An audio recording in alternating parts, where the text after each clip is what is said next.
from Gotham City. So let's see who's here. Lockwatcher, Dandy, Human Seagull, GS1512, Frank, Mr. Pew, Nathaniel Evans, Voltar 2AM Stereo, LA Greenell, Katie Incredible. It's an advert for Monday.com, whatever that is. I don't kind of use that stuff. But then, nonetheless, let me just remove that and see how things are actually coming through. They're not too bad. So, Yigaminian time.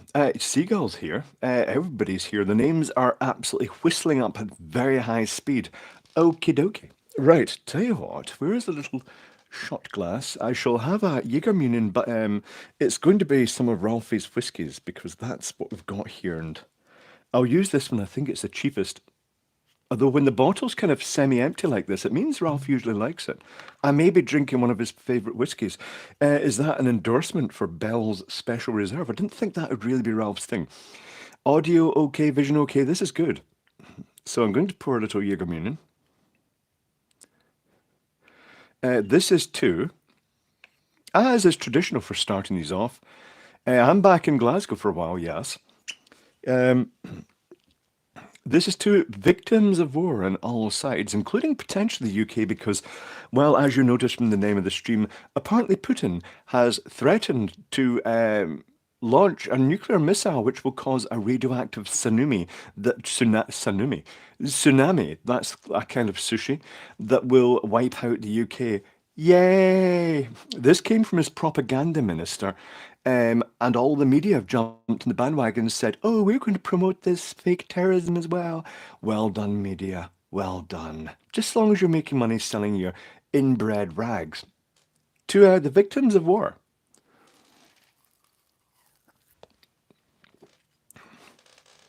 I arrived back here on the Wednesday. There was radioactive salami, that's it. It's very delicious.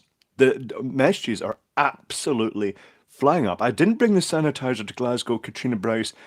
Nobody's wearing, well, a few people are wearing masks, the ones that have just taken to it as a fashion accessory now. But on the other hand, everything has just returned to normal. Nice sign in the back says, I'm not creative. Indeed, it's an old sign. Do you know, I looked at, there's no microcontroller involved in that. It's all done with logic chips. The date code in the chips was 1983. So I'll set that round about 19. Given where I got the chips, they didn't have the latest stock. I'd guess 1985 I made that. I could be wrong. I didn't write a date on it. The LEDs are very, very low output, deep red. They cost a lot. Back when LEDs were expensive and novel. Really? Did you do a poo on the plane the way over? I didn't, Biggest Dickus. I didn't actually manage to do that, which is good. Nathaniel says, I am a logic chip. That's excellent. Mick Spanner is staying alive with Clive. Any orange? Orange, orange. Uh-oh. First name, Mr. Middle name, period. Last name, T. Yes, there's orange. It's the Mr. T in my pocket. Who gave me that? I think it was I was given that at one of the meetups. Putin never launch a nuke strike in another country with nukes as it would result in mutual destruction. It would prove suicidal, Arion Milne. Right now, I think he's a delusional, old, petulant, tantrum-throwing person right now. But not to worry. I pity the fool. There is a I pity the fool button. I pity the fool.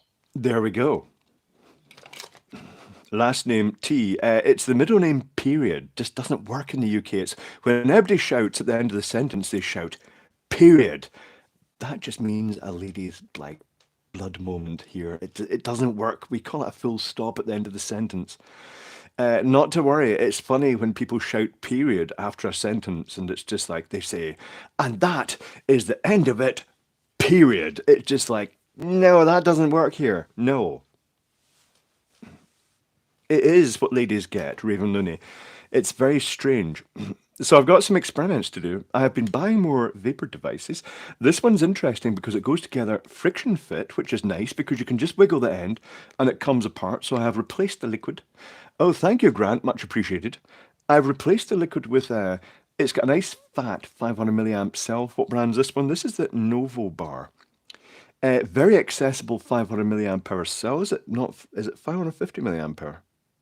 It's 1.81 watt hour, which sounds about right. And it's very easy to put back together as long as you lay the wires back down. It's not really one of those tricky ones, which means that you can fill it and then restore it. Now, here's an interesting thing. I was hoping to see vapes littering the streets of Glasgow so I could pick them up. I haven't seen any. Thank you, FDE 99699. It is going fine. This one has cola but no nicotine. Can we see the back of that sign? You can, because there's actually a video about it. Lots of wiring. It's wire wrapped onto the linear shift registers, and then it's all spaghetti all over the back. It's quite messy. I did it when I was very young. But packets like this and the little sleeves out of them. Let me open one of these. This is one bought from the local market for about £3.90. With schematic. The schematic is a row of, thank you Greg, watch horn, much appreciated. The schematic is a row of MC14015BCP, which is a CMOS shift register. And it's clocked by a 555, and it's got the first bit of the shift register is just set high, and it's not used as output to LEDs.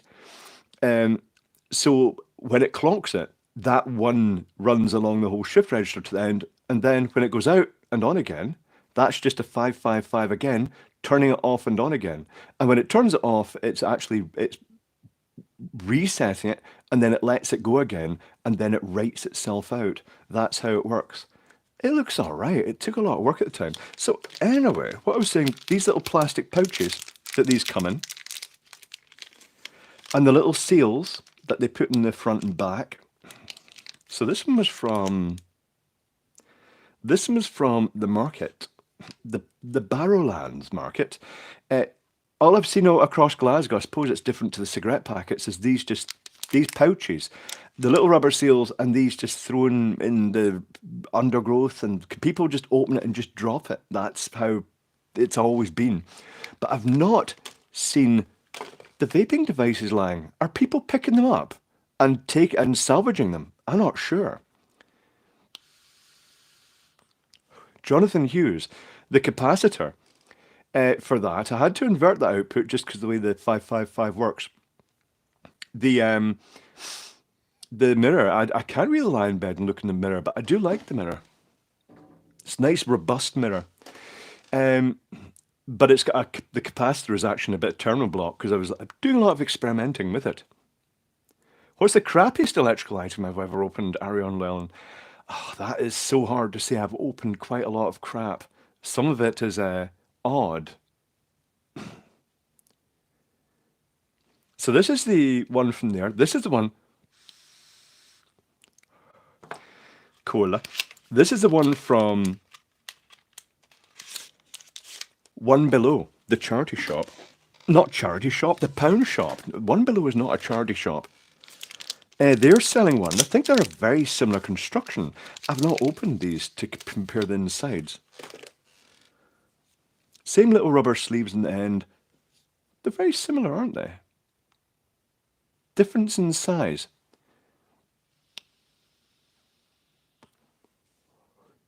Is it a mirror or a screen? Have you really got a reflection? I do have a reflection, Mr. Mocky. I'm not that alien. Oh, horrifying. I bought the power-saving devices, the power LED. They were pretty shit. The circuitry for them was shit, but some other products have been shitter. Take a look at the pink cup heater video recently. Having lots of random devices, some of which are not apparently compliant with UK regulations. Alux. This is a big one. This one feels heavy. Says 3,500 puffs, not for UK market. Well worth buying just for that reason. And it brags a 1,500 milliamp hour battery. Pretty neat. Thank you, Peter Stevens. Can you recommend any transformer insulation testers at a reasonable price? I see Unity sells some. If you want to do insulation testing for personal use, then you could use a generic Chinese insulation tester. But if you want to do it for professional electrical work or certification, unfortunately, you have to tick the box. The other one I brought, which is a bit suspicious, right? This is now that one says designed in America. Designed in USA, made in China. This one, Finta. Drink that's based on Fanta, the soft drink. Oh, I wonder. Fruity flavors. This one is Taronja. I didn't know what Taronja was, so I bought one. And then I looked up afterwards. It's pink grapefruit, apparently. Do they need to do light bulb mains and two bare wires? Yes. But this one says it's quite big, and I wonder if they're trying to make it look compliant. It says Puffs 600 plus, right? Capacity 2 milliliters. I think that's the maximum they're allowed to do. But it says battery 1,400 milliamp hour. I wonder if they ordered these and then had to change the packaging to make it look as though they were compliant or something. But that's interesting. Let's take a look at one. This is not going to be nothing about. This is not going to be all about vaping devices. Let's see if it's all squishy and moist. It feels heavy. The point of this is that this is just mecca for rechargeable batteries. Oh yeah, that's a big box. That is a big, heavy box there. That's quite neat. It looks as though it might be one that you can get. Oh, I wonder if they've glued it. It looks as though it's an aluminium case.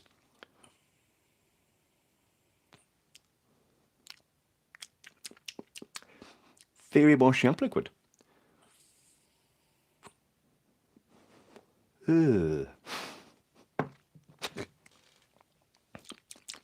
Regrets buying that flavour. Oh, I'll read you the latest TV licensing letters later on. Now, what about this one, which is supposedly blueberry and raspberry, and this is completely super non-compliant. But that's fine. It's in a good way. Strangely enough, let's compare the two of these side by side. Strangely enough,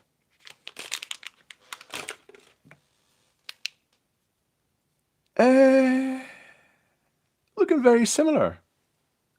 What's the ends like? They're identical. Okay. Righty-ho. One moment.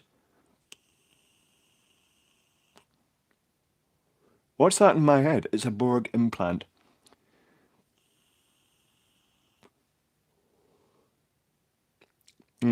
Tastes better. I think these are basically just a lot of rebranding going on. I think these are all coming from similar factories. Fascinating. Mild green fairy sick squid, yes. That isn't Clive, it's Mike. Mike. So anyway, yes, Film the Kitchen cough and splutter. I'm not doing too badly. The device translates Clive's thoughts directly into PCBs. It would be kept very busy if it was smoke. Lots of ideas going through my head these days. So many that there's no. It actually stops me making circuit boards because I get distracted by. I get so far with one and then go on to the next. What the hell is TV licensing? Justin Thomas. In the UK, you, bonsoir nuts and proud, you have to have a license if you want to watch television. It's supposed to be just the BBC if you watch any BBC Live, but they apply it to all the other channels, and they bring in about 5 billion, 6 billion or something, I guess. And it's a private company that collects it, but they use very nasty tactics to collect the license fees, even from people who don't have TVs. They're just scumbags. And they have inspectors that go around and they threaten you. I'll read you the letters later on. They're really quite unpleasant. But it's just a private company. And the people have absolutely no legal right to enter your home. But by misleading you, they have wording that they use to get you to invite them in. And then they inspect inside your house. But imagine a Starbucks barista turning up. We'll talk about that later. The letters are really obnoxious. They're looking at getting rid of that and just building it into the tax. Mick Spanner, just tell them to stick their license, not buy anymore. Remember, they're not allowed into your house at all. Just tell them to leave and tell them not to return again. And don't give them your phone number if you actually, because they will phone and listen to your house. I don't know if this is rumor, because they're very good at putting out rumors, that the meter readers that have been coming out have actually been listening to see if you're watching TV in the house. It's very intrusive. They used to actually advertise showing people looking through people's windows and things like that. And it's just so unpleasant for a private company. Adam Arimas. Thank you. Thank you for your stuff here on YouTube. I've spent uncountable evenings with it. That is good. Oh, but they will return. Yes, indeed. Yeah, apparently Stephen Wraith is due inspection the 18th and he's not watched TV. Do you want me to read the letters now? Hold on. I've blacked out my address to protect the innocent. It's probably got a QR code that will show it though. The legal occupier. It's got a date. It's numbered here. Oh my God. What does it say?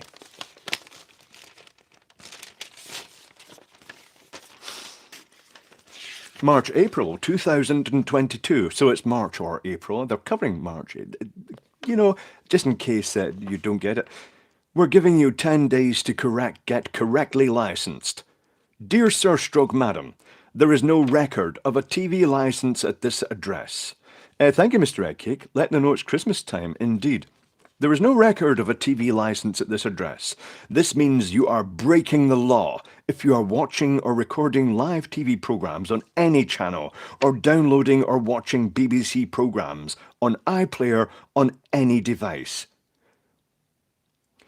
We will not visit you for 10 days, but you must get correctly licensed. We know how difficult it is to pay bills at the moment. That's why we're giving you until the 7th of April to get correctly licensed. Our investigation at your address has been put on hold and we will not send an enforcement officer to your address during this time. If you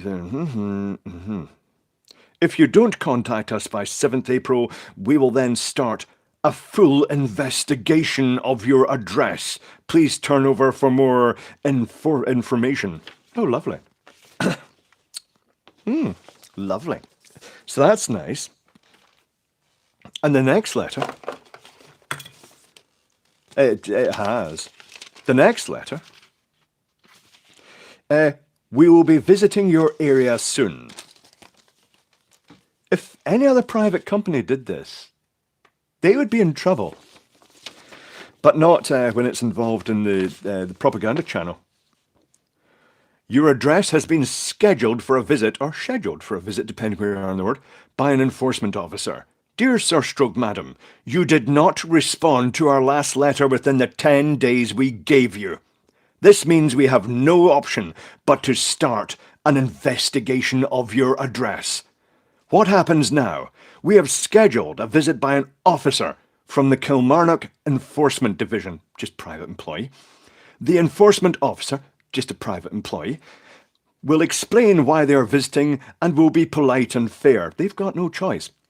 If they find evidence that you're watching or recording live TV programs on any channel or device, or downloading or watching BBC programs on iPlayer without being covered by a license, they will interview you under caution, and this could be used as evidence in court. If you are prosecuted, you could be fined up to £1,000, plus legal costs and or any compensation you may be ordered to pay. You still have a chance to avoid this visit. Oh, I'm so glad I've got a chance to avoid the visit, from the fucktards. Call our specialist team immediately. They have the authority to stop this enforcement visit.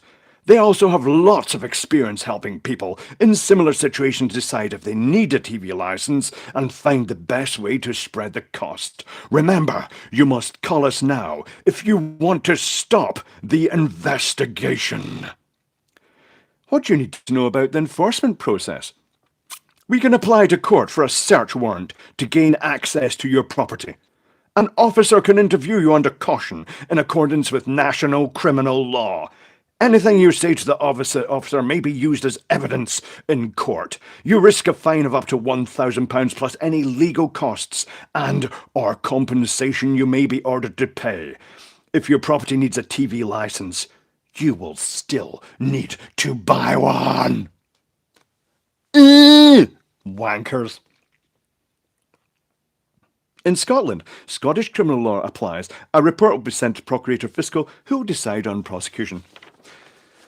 So when I first moved in here, many, many moons ago, I did not have a TV, and these letters started coming through. But because there was no internet to actually realise who they were, they actually seemed to have, they were actually very misleading. They implied that anything could be that could be used, a circuit board even to be picking up TV, was, you needed a license. And I had bits of old video recorders, just the circuit boards out of them, and I thought, oh, what if they find that? Because I thought they could force their, force entry as such at that. Thank you, Peter Stevens. You're going to burst a blood vessel. Have a drink. I will. I shall sup some of this coffee. But so I paid the license even though I didn't have a TV, just to stop the threats and get them off the back. And that has left me feeling like I want to meet the management of Capita. Yes. Kerry Severe, you absolutely need to make a separate video of that reading rant. It's so splendid. I could actually do it as a series of shorts. Letters from the BBC. Love letters from the BBC. But yeah, so you need to consume a better muscle relaxant. Okay. Frank says in the Netherlands, we stopped collecting TV licensing money because the actual process cost more than the revenues they brought in. I do wonder how much that money goes to Capita. Capita also deal with the gas safe, the approval of gas operatives.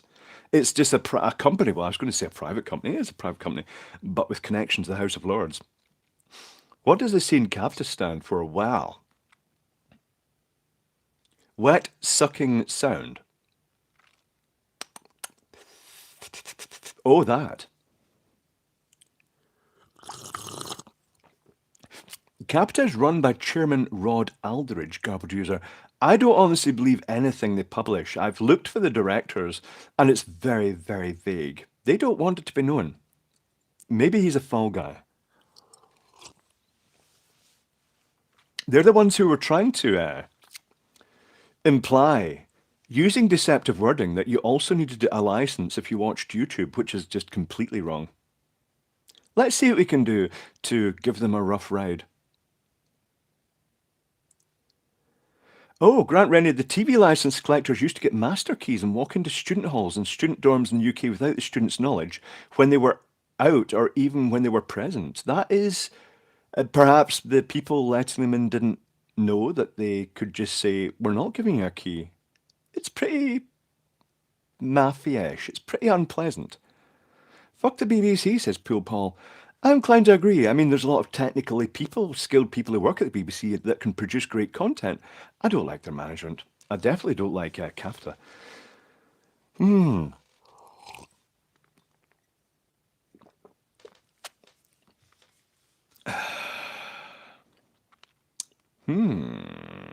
on. I'm looking up here what's being said. Oh, it's miles up. Mouse must be back. Does the envelope have another warning? It does. If you remove it, it has another warning behind the behind that sort of window. Where is it? There's a little warning. Just in case you forget, you have 10 days. I wonder if TV license inspectors get attacked.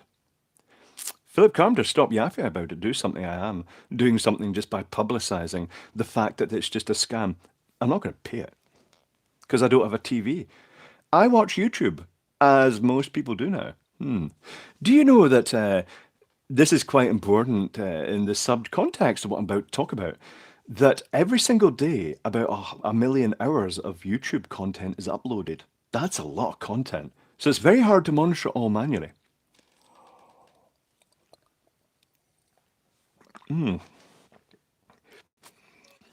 In Glasgow for long, Clive, couple of weeks, Star Delta. Time for a whoosh. It is time for a whoosh. I have a different lighter here. Little mini woofles. Because I can't do big ones here. For reasons. Do you know, I had to do a little bit of work on that sign because after the live stream on Thursday, woofling. Oh, that was a good one. It's not burst in flames yet. Oh, that's quite good. I went to unplug it. The transformer was very hot. I was very young and naive when I made that. I didn't fully understood that the voltage can float up so high. Also, that when you rectify it and smooth it, it goes up higher. So the 12 volt transformer put out a lot more than 12 volt, and I think I did all the calculation 12 volts. So the LEDs, especially in the C, the first ones in the C that are just getting switched on initially, were passing quite a high current. And even when it was all lit, they were about 35 milliamps, and that skews the transformer power rating as well. How young were you when you made it? Oh, 85. Late teens. I would have been started my apprenticeship at the time. Can you hoof to the side so we can see its reach? Possibly I could. Yes. What live stream on Thursday? The Patreon live stream. I do one every second Thursday, but sometimes there are extra ones stuffed in when it's practical to do so. So now you know my. This is what I'm talking about. It's very hard to monitor all the content, so a lot of it gets done automatically, and even some of the reviews are not the asking for a review isn't necessarily done by a human. I think. Does a live stream count as live TV? No, it doesn't. The Turtle Moves. This is not covered by the TV license. If it is, I want my cut because I'm not getting anything from it. But no, it's not. It's I officially state that you do not need a TV license to view any of my content, or indeed any of the technical YouTubers, quite bluntly. I also put out a lot more content than BBC does. And that's just me, one person, for fuck's sake. Technical content. I love it when you go and you're on YouTube and it turns out the BBC have technical channels and their viewing figures are really low and my viewing figures are much bigger and it's just like, fuck you. Yes. Of course, in the past, there are good technical programs, I guess, in the BBC. I don't know, I don't watch it. But Tomorrow's World was good. Anyway, you know, I made that video recently that really took off, the safety video, telling people not to use open microwave oven transformers with jump leads without some sort of safety device. And I said, I'm not going to stop you doing it. I'm not going to say don't do it. I'm just going to say if you must do it, here's the dangers and here's how to avoid them. YouTube, I think it may have triggered a little extra surge of activity on YouTube of taking down videos promoting it. And one of the videos they took down, oh no, it's live again. Hold on. God, how long did it do that for? It's blipped. So So anyway, my video got taken down. The one about the first one I did, the one that I'd already had to take down because I showed a picture of someone holding a piece of art in it, and they died, potentially while doing another piece of art. Because, but I did. Can I get the sign? Can I get the sketch for your sign behind you, ELW? It's all hardwired. It's all on Vero board. There's no actual circuit board as such or anything like that. It's all physically 2 holes drilled per LED. The modern Chinesey ones would have actually had this format. See this yes sign, which was a political statement, just has a hole drilled per LED and then the leads just folded across the back. That's more or less what that one's like in the back. Where was I? Beard looks great, big Clive. Thank you, Jim. So, Potato Vision. I tell you what, tell how sign works. It's a shift register for Nautical. It's a big long shift register with a one being fed in at one end, and it's just going through. I'm just going to turn the quality down on my end, just because it will actually save bandwidth. Because this is through a mobile device at the moment. It's streaming from this phone. Technically speaking, I could have actually used that to stream as well. Oh no, I can't because this microphone will not connect to that because it would need the USB adapter. It doesn't have a headphone socket. Can we have a bagpipe woofle? Well, we perhaps could do that, Happy Little Fox, aka Benji, but I'm not sure that setting fire to someone's bagpipes at two would be a good idea. No, you're not hidden, Fanautical. You're absolutely here. How many LEDs in the sign? You're going to have to count them yourself quite a lot. I bought them at Marshall's Electronics in West Regent Street. Was that right, Marshall's? It was. No, was it? Yes, it was Marshall's and that came Regent Street Electronics. Back when I got my first LED, and they literally, it was like they bought the three LEDs that were available because it was the early days of LEDs. But I went in, I told them I'm looking for them to make a sign. He said, I can give you a deal in these. They're not super bright, but they're the only ones really affordable. And it was just dark red LEDs. That is not a bright sign. The camera is doing it favors, but it's okay. It's still visual to look at. The color reminds me, and the style of LED reminds me of early jukeboxes, which also just back in the early days started to have LEDs studied along the front in patterns. It's the same level of intensity because it was the latest thing. Do you still have your first LED? No, don't think I do. It was a green one, and unusually, it lit across a 1.5 volt D cell for a green LED. That's unusual. I did stick it across a D cell. I didn't know any better. So it survived. So the video they took down was a safety thing, but the first version of it, I said, so this guy, here's a picture, because he put it on Facebook, here's a picture of his workshop and the setup, and you're thinking, and it's like, fucking hell, no. No, because it was like so dangerous looking. And his family got in touch after he released the video and said, how dare you cash in on this? I don't know what sort of company you are. And I said, I'm really very sorry. I was actually really upset when I saw the guy had died because he was very artistic and like looked a hardworking guy. And I said, I'm really sorry. I'm going to take that down immediately. And I did. And I put it back up with that chunk out the middle removed. But it was basically showing how to that the RCD or GFCI won't do anything with a microwave oven transformer because it's galvanically separated.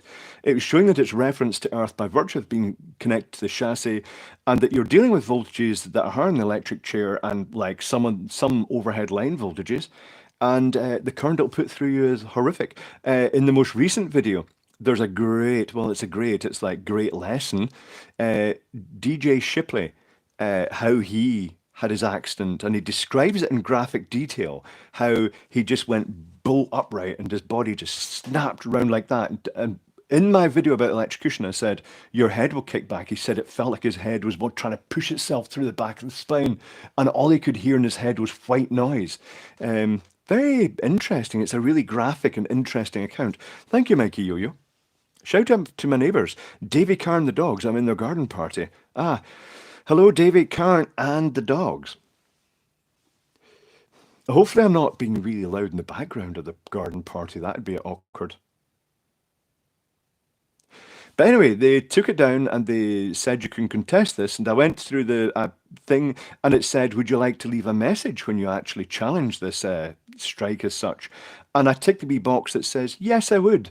But no little box to put text in appeared. And then all I could see, I don't know, maybe it appeared below and I had to scroll down. But at the side it said next. And I thought, okay, it'll let me do that next. And I pressed next and it said, thank you for submitting that. And it was like, it didn't let me put my message saying, it was a safety video. But it doesn't matter.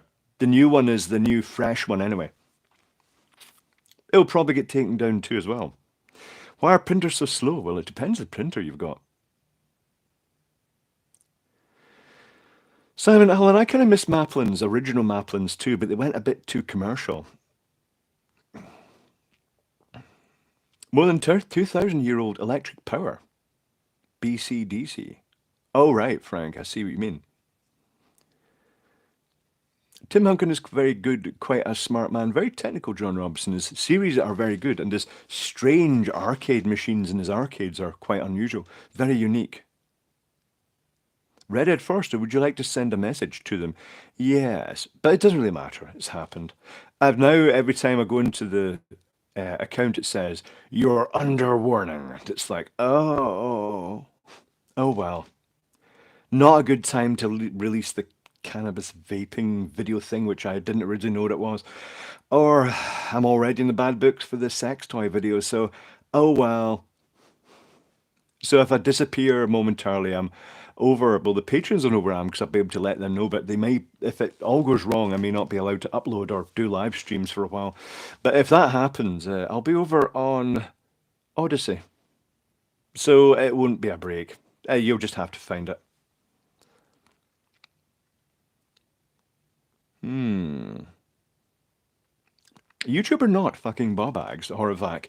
It's just they're trying to please everybody, and well, yeah, I'm quite happy that they're taking down some of those videos because they're just terrifying. Some of them are showing, "Hi, here's my kids doing it now," and it's like, don't let your kids play with microwave transformers.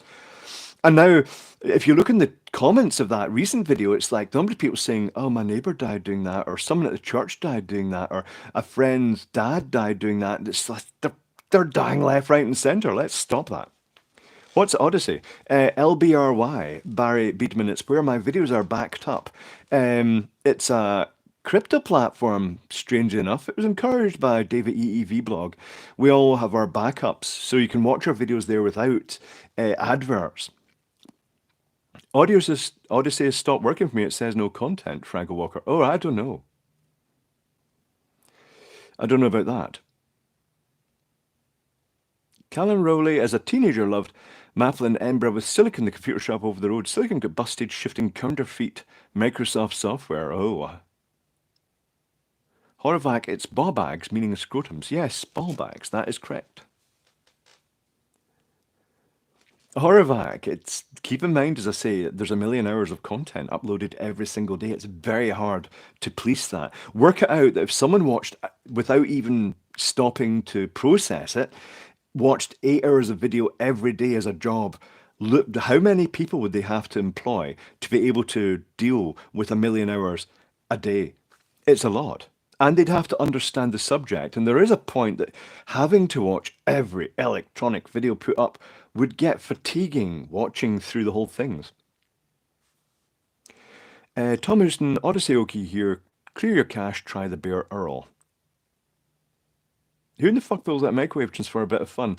It's the fact, Peter Stevens, that it's being hyped up. It's like, TikTok, you can do this cool art project with just a piece of wood, a pair of jump leads, and a transformer out of the microwave. And they don't even warn about taking it out the microwave, what else is in there, like a big fat capacitor.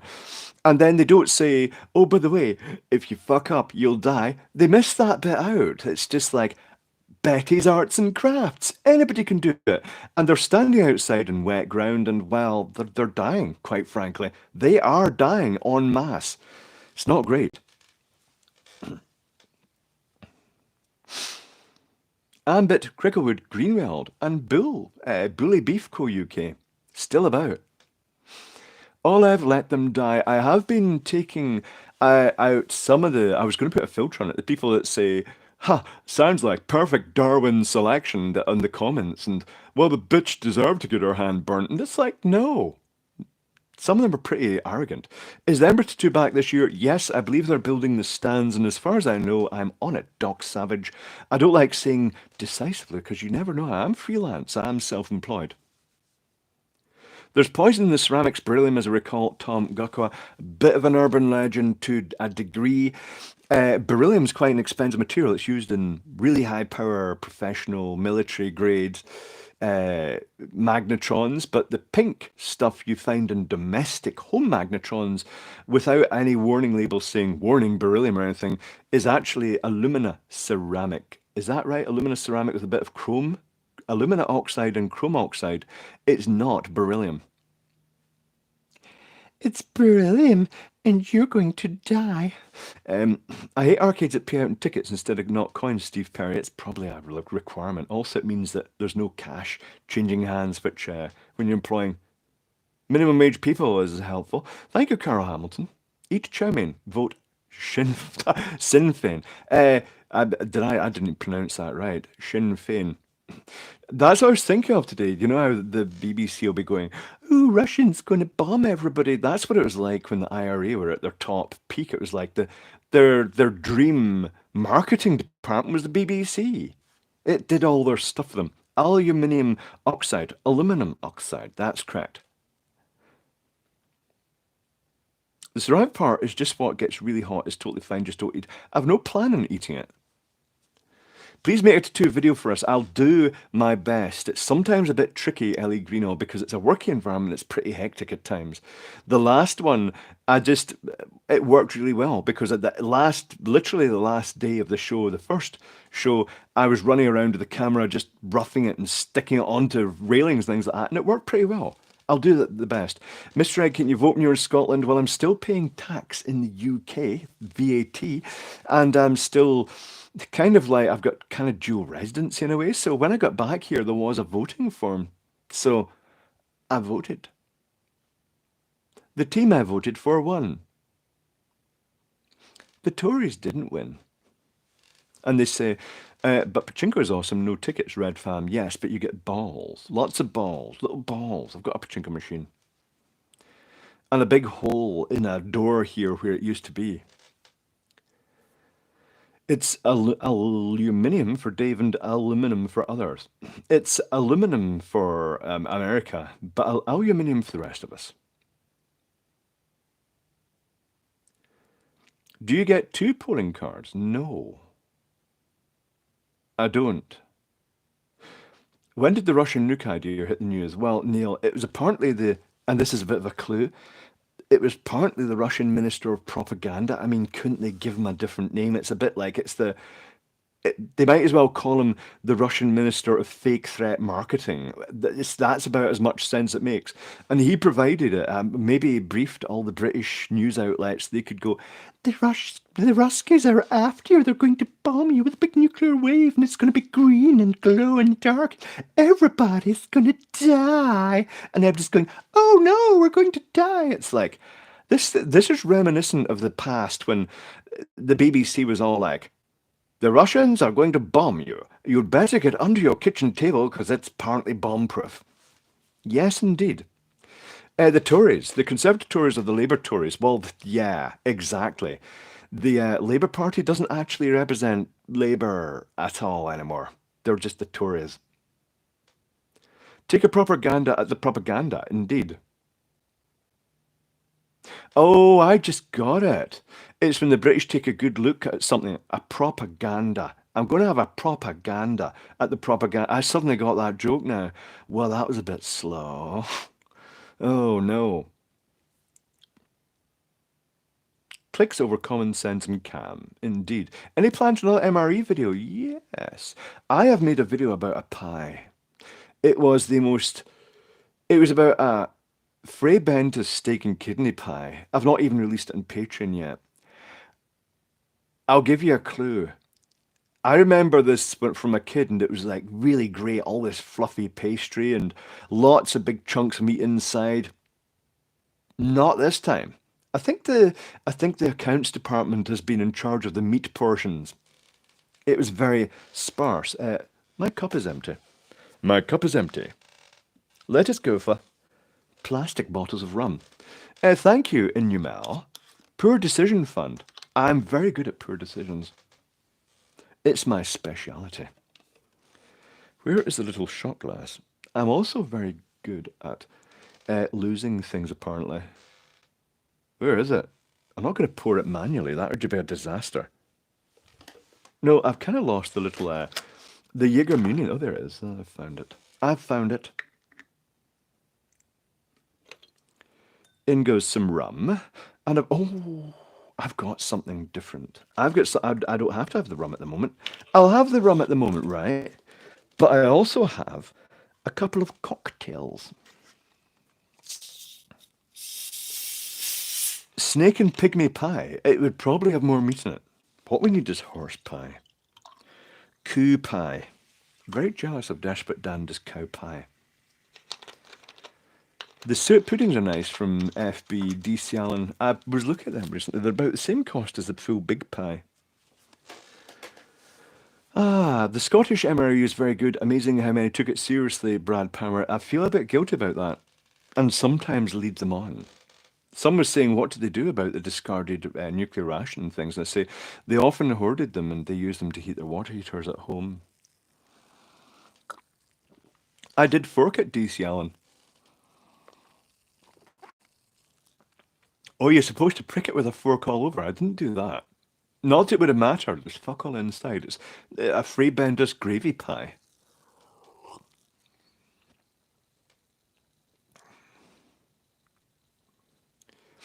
Just entered Big Clive into Odyssey search. Interesting that Big Olive was returned, really. I've had my name put down in trade passes as Olive in the past in America because they didn't recognize the name Clive.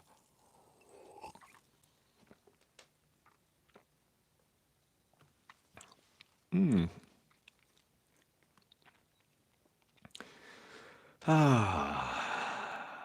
put your prick in it? Yes, Mr. Eggcake. Given the temperature came out the oven, I'm not sure that'd be a good idea. Put it in the air fryer, which worked quite well. David Button, can you watch a stream of someone streaming the BBC? Oh, that's complicated. I'm pretty sure, given that money is involved, that they would say, yes, you're not allowed to do that. Free Bendos is a pie in a can, Rennie. Yes, indeed. It's a very popular thing over here.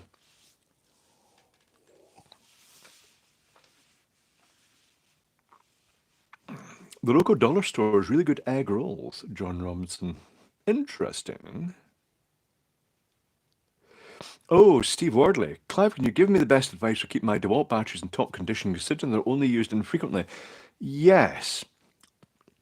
Technically speaking, they're best stored at sort of half charge, but I don't really do that because, the batteries don't, it doesn't seem to impact the life significantly as I can see it. But technically speaking, you want to leave them at half charge. So the answer to that is if they're, say, 18-volt batteries, that'll be the sort of mid voltage. The voltage they usually state is the mid voltage. So discharging that until it measures about 18 volts is theoretically about half state of charge. Someone mentioned Skittles. Equal what? Fill in the kitchen. I don't even know what that is. When Poundland had those pies at £1, they are £2 now. I clear them out every week for ages. I have a nice stockpile now. Excellent. I put everything in the air fryer, as do I, Terry Lawrence. The air fryer is great. Water also blocks gamma, does it really? NK. I suppose it's a very dense material, really. I'm not really sure how that goes. How's the current house temperature? It's sweltering. It's too hot because even though this is well insulated, the attic, it just seems to absorb heat and there's people down below. I find this place a lot hotter than the Isle of Man. American Skittles. What? Weasel Box? Not really sure. Clive, beard looking better, James Round. What was up with the beard? Ah, sure. Air fryer is basically, it's a mini convection oven. It's a one-person convection oven, Marky and Gully. It's great. The Freebendis dog food microwave puddings, Mondo Dafsa brush. It would actually, there was more meat in a tin of dog food than there was in that pie.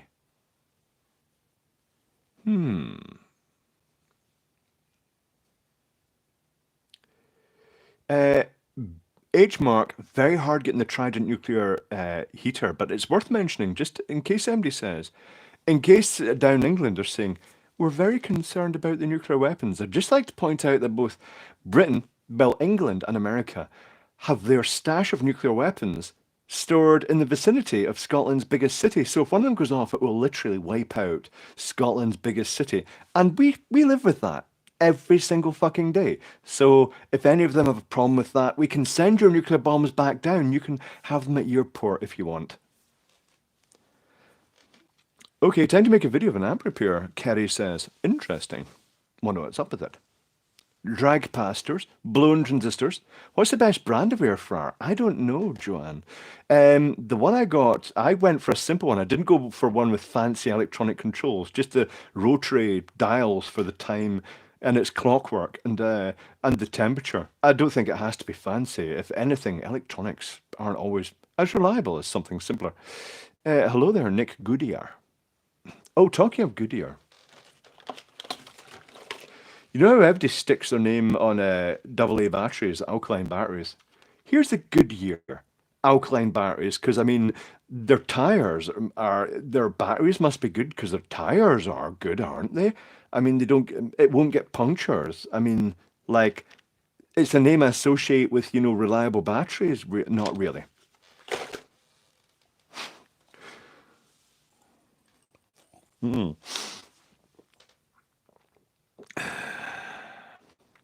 Worst travel experiences. Oh, the nuclear pinball, the worst flight ever. Well, it was actually flying to America when it almost crashed in America with it because the wing, it got caught. It was when a tornadoes were going through Florida, and the plane actually just went over just as it was landing. It caught on the runway, and I was looking at the wing, and the wing was. It just looked like it was zapped from hitting the grass. That could have been unpleasant. But the most violent flight I've ever been on was one of the island hoppers during a storm called Hurricane Ballbag here. It was, I'm not sure its official name, but we called it Hurricane Ballbag. And it was one of the last flights in, and I honestly thought the plane was going to snap in half. All I could hear behind me was people screaming and vomiting. And I don't know if you guys get travel sick, but if you do, I get travel sick easily. If you're getting travel sick, just shut your eyes. It might sound unintuitive, but shut your eyes. And because your brain isn't seeing a different movement visually to the actual sensation of movement, you don't get sick. Was the wing full of aluminium tape? It's probably held together with aluminium tape. I was surprised it didn't burst. Anyone else getting crackly sound? Refresh the stream? No, I don't know about this. Clive's arcade is very distracting. It is a very distracting. Uh, Imagine how distracting it was for my poor neighbours downstairs. Because like at the peak, I had 5 pinball machines, 6 fruit machines, a jukebox, and 2 video games. And I had friends who'd come round and it was very hard stopping them playing them at like 1 o'clock in the morning, and all you hear was like do drow, and thudder of the parent mechanisms and the balls bouncing about. I had to sequentially go around. As soon as one person stopped playing one, I'd surreptitiously just go over and turn it off and say, "Wow, looks like it's that time," because my neighbours must have been just, "What the fuck is going on up there?" It must have been quite loud. You can also get JCB batteries. You can indeed. Audio is like a bowl of Rice Krispies. Try refreshing and see what happens.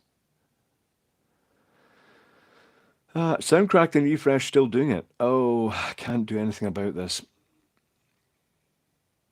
I don't know what causes it. Balls bouncing about. Yes, pool ball. Pool Paul.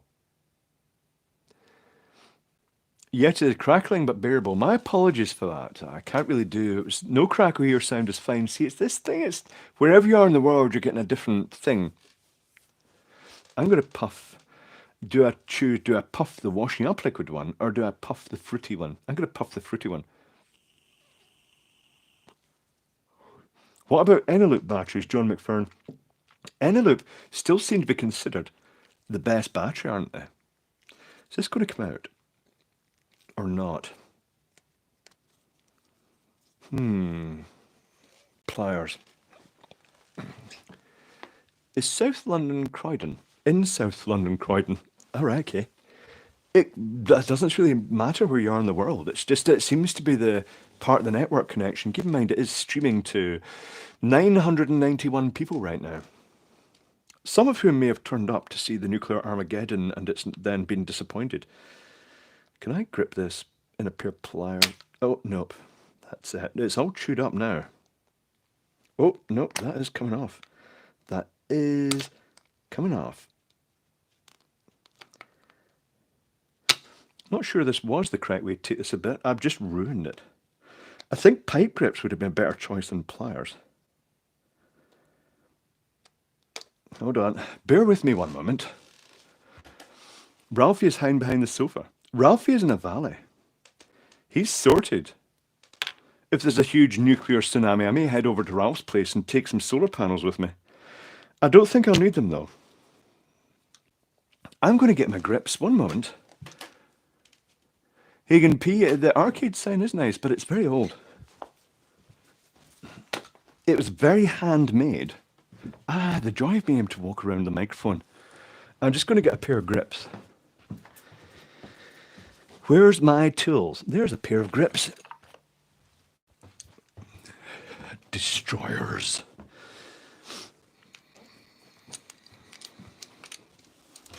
I've got other things to take to bits. Yeah, Furbear and Ralphie don't really get on that well. I'm not sure why. I think it's because Ralph is quite obnoxious at times. He can be quite attention-grabbing. Excuse the crunching noises. Oh, this isn't really coming apart too easily. It's press fit, maybe glued into. Yeah, this isn't great.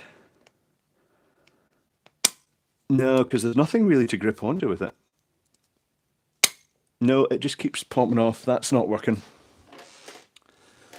Ah, where's my pirating outfit, Ebrit? What? My brother stole my tools. Well, that's when Ralph is doing is getting involved in this sort of like the motorbike thing he did, despite not being very technical. He visited here and said, "Oh, I brought some of the tools back. I just helped myself out your workshop. I hope you don't mind. I'm just going to put in the workshop." And I was like, "No, you won't. You'll buy your own tools. You don't just help yourself to someone else's tools. That is taboo." I'm making a real mess of this. But that's okay. What's the most expensive thing I've taken apart in the channel? I don't know what the most... Oh, I do, actually. A very specialist theatre light that doesn't actually have a price on it. You can't buy them. That makes it most expensive item. Oh, oh, oh, oh, oh, oh. Something just gave. Something just gave. Just bear with me here. I'm just bursting things. Ugh. Yeah, let's see if I can spill everything here. It's opened at one side, not the other. I've really chewed this up now. It's not going back together. What is the size of the cell going to be in here? Oh, look at that. It's a fairly chunky cell. It's not bad. It's not a massive cell. It's certainly not an 18650. It does say 1500 milliamp power. It says 1400 milliamp hour in the pack, but it is actually 1500 milliamp hour.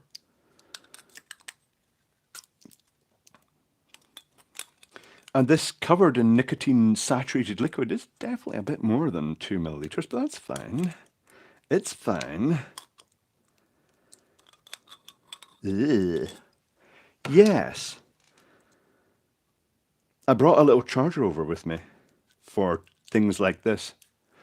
I'll show you my little charger. It's very simple. I should make a video about it. It's 2 crocodile clips and a TP4056 board. That's sophisticated. Stick the USB in that charges batteries and anything. Oh, is it Jaeger time? Excellent. I shall Jaeger. I shall stuff this thing back together again very crudely. And I'm reconnecting it. It's connecting again. It's a bit of a bumpy stream tonight. There we go. There. Where is the little shot glass thing? Have I lost it again? No, there it is. It's in the same place. Very good. I suspect the herbal device was fairly expensive and new. I'm not so sure, Marky and Gully, because I looked it up and found it online. So this is going to be another whiskey munion. It's going to be bells again. No, I'll use a different one. This is called McKillop's Choice. Oh God, no, it's 55% volume. That's going to be like solvent. So I'm just taking a little shot. For an article, 25 quid on eBay. What chip is inside the all-out charger? It's nice. Radfalm. I took one of them apart. I think it was a custom chip. I'm not really sure. But the same type of chip is used in some of the... Have you ever seen the little chargers, the universal chargers that used to stick your old Nokia battery into? And there were 2 little springy prongs you could move to the correct spacing. They were non-polarity sensitive as well. And it's short-circuit proof. Oh, Pool Paul says, my 20-year-old son has come back from Sheffield with COVID. Brilliant. Congratulations on your newfound immunity to COVID. Hopefully it's the mild one. They're not even testing anymore here. They're not giving away the test things. And they're just saying if you feel like you've got it, stay at home for a while until you're over it. But then you can go back into work anyway. They're just saying, let's not do this anymore. That's it. Bells equal Ralph piss. Ugh, Steve Perry. To to the NHS and the other medical professionals around the world who bore the brunt of COVID, to the medical professionals, to the nurses, everybody just, I mean, I'm covering everybody, including the cleaners in the hospital, the hospital workers. That's the best way to say it, the hospital workers. Oh, that's super strong. High level alcohol, very good. No, John Robinson, it's not. Gives me hiccups. I still see a lot of mass and retail spaces, thankfully. Yeah, indeed. Glasgow's graph, I looked it up before coming across. It's really neat. It's seen a couple of peaks, but the point that they're just saying, like, let it rip, it just peaked and then it tailed away right down to zero. Well, it's on its way to zero. It's not at zero. But Glasgow is super busy. One creature, son of someone I know, has had COVID 3 times. He's almost a hostel worker by now. Sticker remover alcohol, indeed, Frank. Hostel cleaners have a hard, dirty, busy job. They do, Kevin Harstace, mopping up spillages, secretions, piss, shit, ooze. Oh, not my idea of fun. Cheers, NHS, says Hopeful Travel. They sorted out my bad heart despite COVID overload. Heroes, they are. The NHS, because it's kind of independent, it's not profit motivated, they have been doing some amazing research in other areas behind the scenes, including genetic research. It's very, very interesting. Um Particularly in cancer, they've been doing a lot of research that may allow specific targets to be targeted, because it's interesting stuff with no commercial pressure pushing behind them. I'm sure the commercial industries will use their research though. Anyway, I'm going to go and grab. No, I'm going to drink this.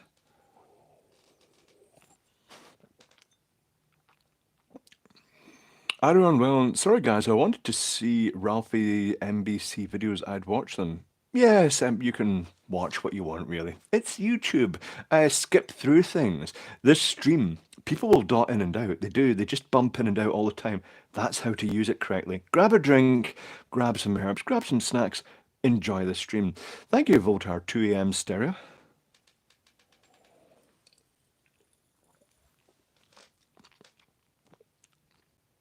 Really used to say 1 and 3 would get cancelled, now it's 1 and 2. I don't think it's that high. Had fruit flies in my kitchen, took all summer to get rid of them. Andrew Burrell. The pub I go to, the Trafalgar, always has problems with flies because it's right next to docks and it's got sugary beer. It's just basically fly heaven. They'd go nuts at times trying to do it.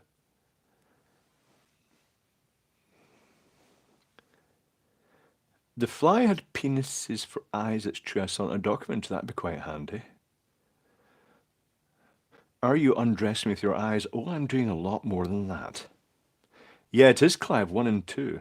Or is it just because it doesn't actually blow up for some people? I'm not sure. Fizzy wine time is Scary West. It's almost fizzy wine time. I do have something that could be classed as fizzy wine. 1 moment, please. I'm not sure what the effect of drinking it will. You know what I'm like. Despite my size, I can't hold my drink. I shall just walk through here. Let's see if the reception of the microphone stays up or it crackles out.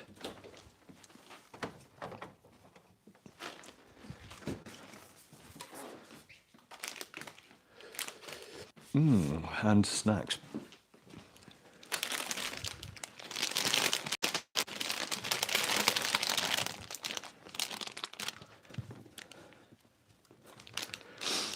Score from the Polish shop. I do like Polish snacks. Lorenz Curly Peanut Classic ze Słezo z Milonymi orzeszkami zimnymi. Which is basically, well, I'll read the ingredients. Oh no. Oh yes, corn snack with freshly ground peanuts. It's about 33% peanut. Corn puffs. They're fantastic. It's like peanut butter puffs, but it's not just flavoured. It's like there's a lot of peanut in it. Bad news. Hello, Lawrence is German. All right, okay, Sven. Dennis, stuff at the food dude, you got to lose a few kilograms. You may not even be able to get these. I can't get them in Isle of Man. Or can I? Because, oh no, I don't think, I don't know if Tesco do them. Pretty good Polish. Yeah, Bucket, to be honest, it pronounces the same way. As I read it in English, it's quite hard because there's a lot of Z's in it, Z's, but it actually comes out as, was that the Polish shop beside Grant Ranny? It was down to the side of Bill's Tools. It was down next to the substation, if you know what I'm talking about. What am I going to have? Am I going to have a mojito? Or am I going to have a woo-woo? I shall have both. I'll have to start with the mojito.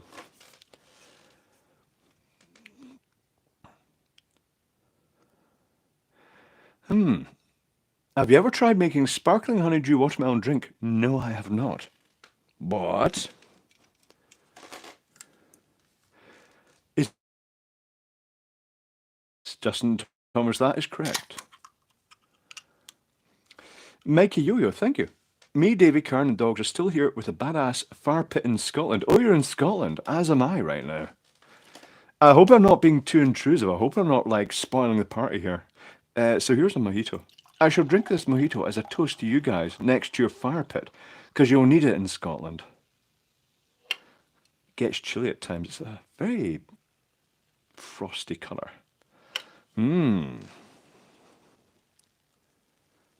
Mixed together. I'm not sure how that would work. Adam Roads, next to the substation, never seen anyone give directions using infrastructure as reference point. It's quite a big substation. It's surrounded all side by shops.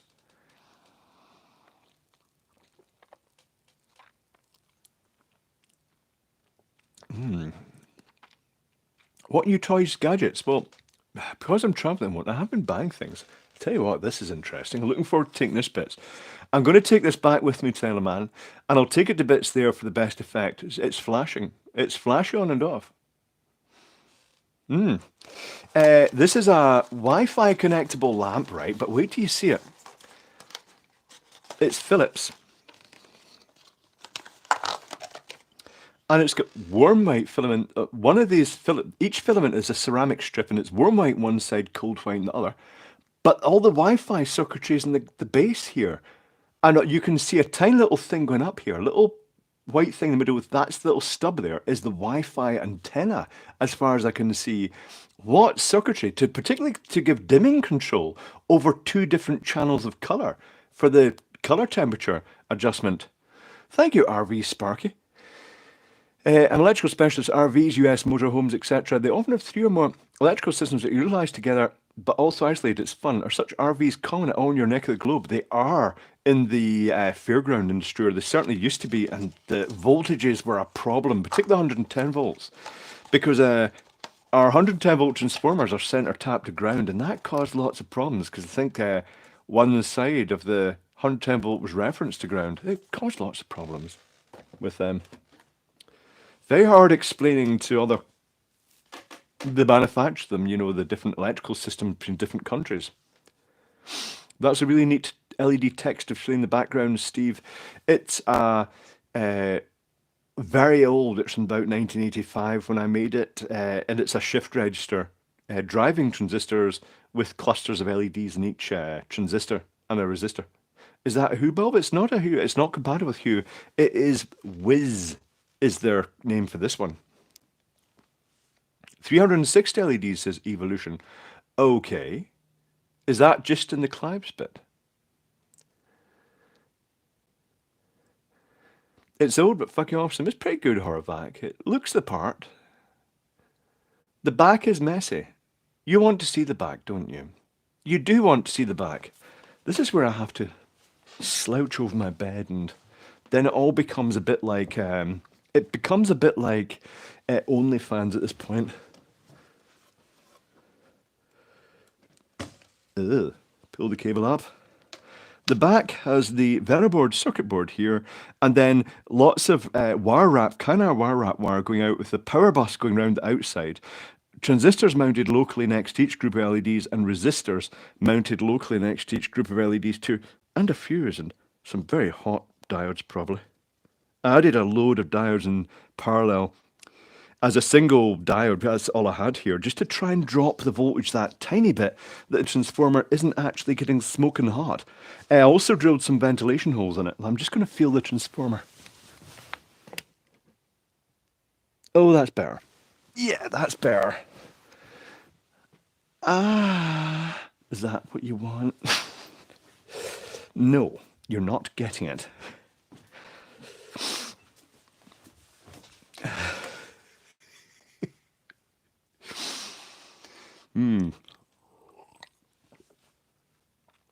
It's quite big-ish. Yes. What's your video for the LED sign called? I don't know. I featured it in a video I made here on this windowsill, actually just showing what was in the back of it. King size bed. It is a king size bed, indeed. A hospital grade. It was actually because the not hospital grade, hotel grade. Uh, the prop company I do a lot of work at in Glasgow. The unit downstairs was a guy who specialised in supplying beds. And I went down and asked him, Malcolm, and it didn't cost a huge amount because it's an industrial grade bed. Very good.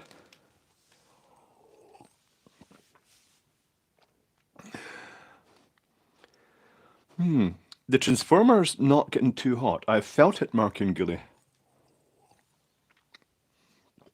Take your top off. No, because then that's censorship time, and my boobies may explode out.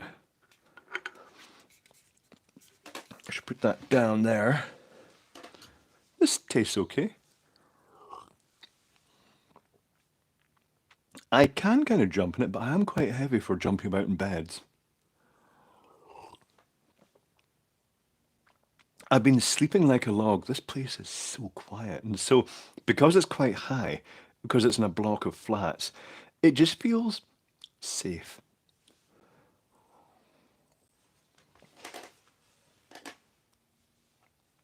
RC Dude FPV UK. I'm in Fife, Scotland. Aha.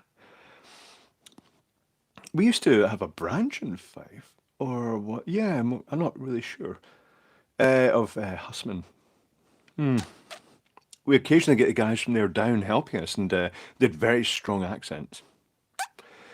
Mavos, that bed needs me in it. No, the only person that sleeps in that bed is me, or unfortunately, but I changed all the sheets and everything afterwards. Ralph occasionally, when he crashes out over here, he stays in it too. That's why there's a slight spick on the wall in the middle, where Ralph leans his head up against it while he's reading in bed. It's like, ugh, ugh.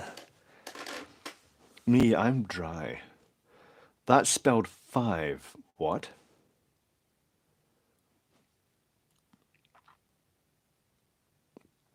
The IOM house is kind of quiet, but it's a bungalow.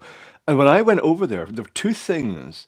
Uh, I felt really insecure initially, not just because of the fact that I'd been kind of forcibly moved over there with my mum's Alzheimer's, but firstly, I could touch the ceilings, like the ceilings were literally about that height above my head in bits, which is like, here, there's no way I'm going to touch the ceiling. Hold on, let me get a big stick. Let me get a big stick. Hold on, I'll get a measuring tape. No, that's a bit of a measuring tape. That's not going to work. Hold on. Nope. This metal rod, touching the ceiling, it's a high ceiling, 11-foot high ceiling. And when you move from that to a bungalow that's designed for many people, it felt a bit claustrophobic. Having the ceiling skimming across your head all the time was quite unpleasant.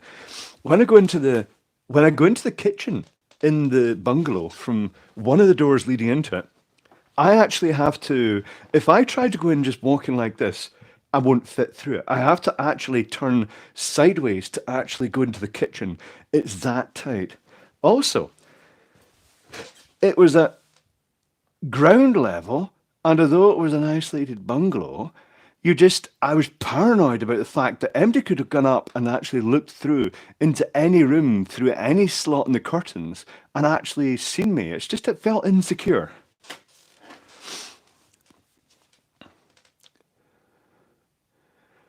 Giggle's wallpaper. The wallpaper is little hearts.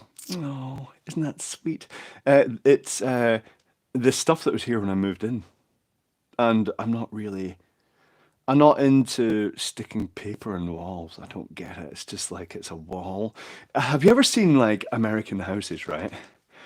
And the upstairs is all very decorative, right? Um, and it's got all the wallpaper and all the trims, and then you go down to the man's bit downstairs. You go down to the garage, and it's plasterboard, and if you're lucky, they've taped it, but no finish in it because, like, why? It's a fucking wall. It's just like, why would you put paper in it? Didn't used to stream from another room. I'm actually, yes, I used to stream from my workshop through there, but I had issues with the reception, the signal, the Wi-Fi coming from here through to there. Paul Daniels' sex dungeon. Not sure that even means, Mr. Headcake. Non-dissolved furnishing. No. I have studs in some place in the garage, reasonable enough. Pegboard basement walls. That walls are designed for putting shelving on. Weaselbox. Better than having your house full of pine. Yes.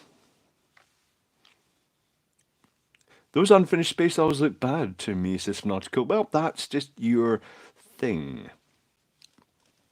It's easier to cover up dirty marks, clean them off, absolutely. I have to go take care of Mavis, catch you about Mavis. Move back to mainland? I don't know. I'm not sure what the future holds.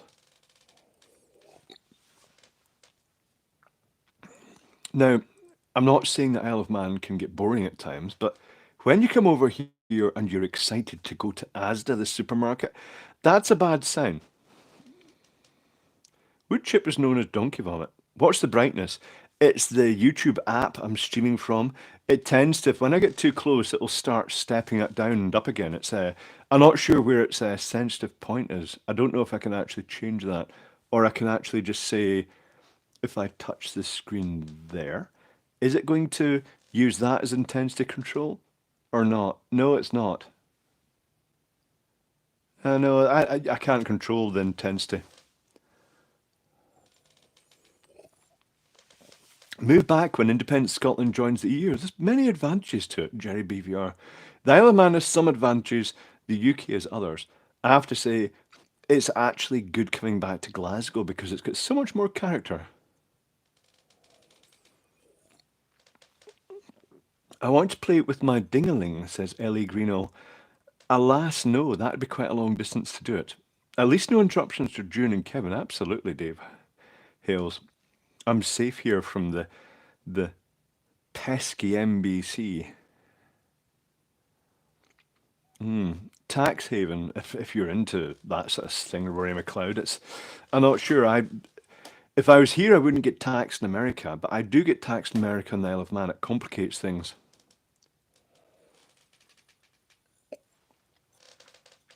It's not really that much an advantage because I'm not a bazillionaire, like the Isle of Man seems to appeal to. Glasgow has lots of characters. It sure does, Tom Houston, like the complete wee hen, the wee tight bun the head bitch in McDonald's today who was just complaining about everything.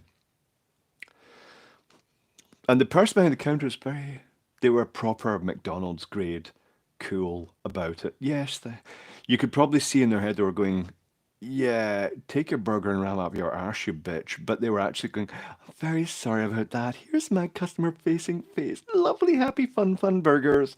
And yes, need to feed my cats. They're large and insistent. I thought John Romsey had large and inconsistent. Like New York or Las Vegas. Which would I move to? Probably Las Vegas, but I know it's not as good as it's. You go there on holiday and it seems glamorous, but it's not quite the same living there, is it? McDonald's grade employee equal military grade, Jonas. Absolutely, they have to deal with a lot. They work hard and they have to deal with the public At least they don't have to deal with the public as much with the touch terminals these days. The cat is in the cribbage, will the cat? Aha. A McFlurry, yummy. Peter Stevens it is, but it's not much ice cream. It's basically whipped up fat, isn't it? Oh, Terry Lawrence been watching a cop show called Taggart. It's a very Glasgow cop show. I made props for that. Also, I appeared in it in one of the episodes. At least one of the episodes, because there's always a like background scumbag. That's my speciality. Because of my appearance, I'm a scumbag apparently. Lived in Vegas, not so great, says Kevin Hardesty. If you worked there, it'd be fine, but yeah, not sure.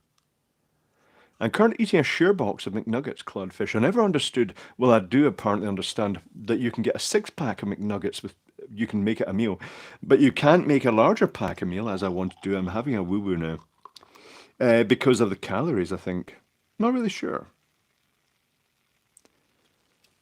Taggart is pretty horrific, as I recall. Remember a guy getting a spade to his jaw. Typical day in Glasgow, Shinra. You can actually see some of the Taggart props in the YouTube channel if you search for prop. There's one that's an answer phone going through its routines, but on cue. You click a button and it's a microcontroller just so it displays, and then it displays the number of messages. That was the number of messages in the script. It just glitched again. EKA, I'd still likely still be in NYC, New York City, if I had the money. These places have just become unaffordable to live in. Mr. Soshki, remember what episodes of Taggart, Clive? I don't know what episodes because I just appeared them. I didn't really look at it. The only thing that comes to mind is Rebus, and it was Flesh Market Close was the episode I appeared in. But I'm not really sure about the Taggart because there's lots of episodes of Taggart. The same with River City. I couldn't tell you which episodes I actually appeared in. I appeared in them quite a few. As a mechanic, as a delivery guy, as a bouncer in a nightclub, uh, just loads and loads of roles. Person in cafe, person outside bar, henpecked husband outside bar in the background. Tom Gukwa, bald and bankrupt is cool. Yes, indeed. Rio Rebus too, the chipmunk. I was the Mr. Scotland drama, crime drama, and looking like me. Yes.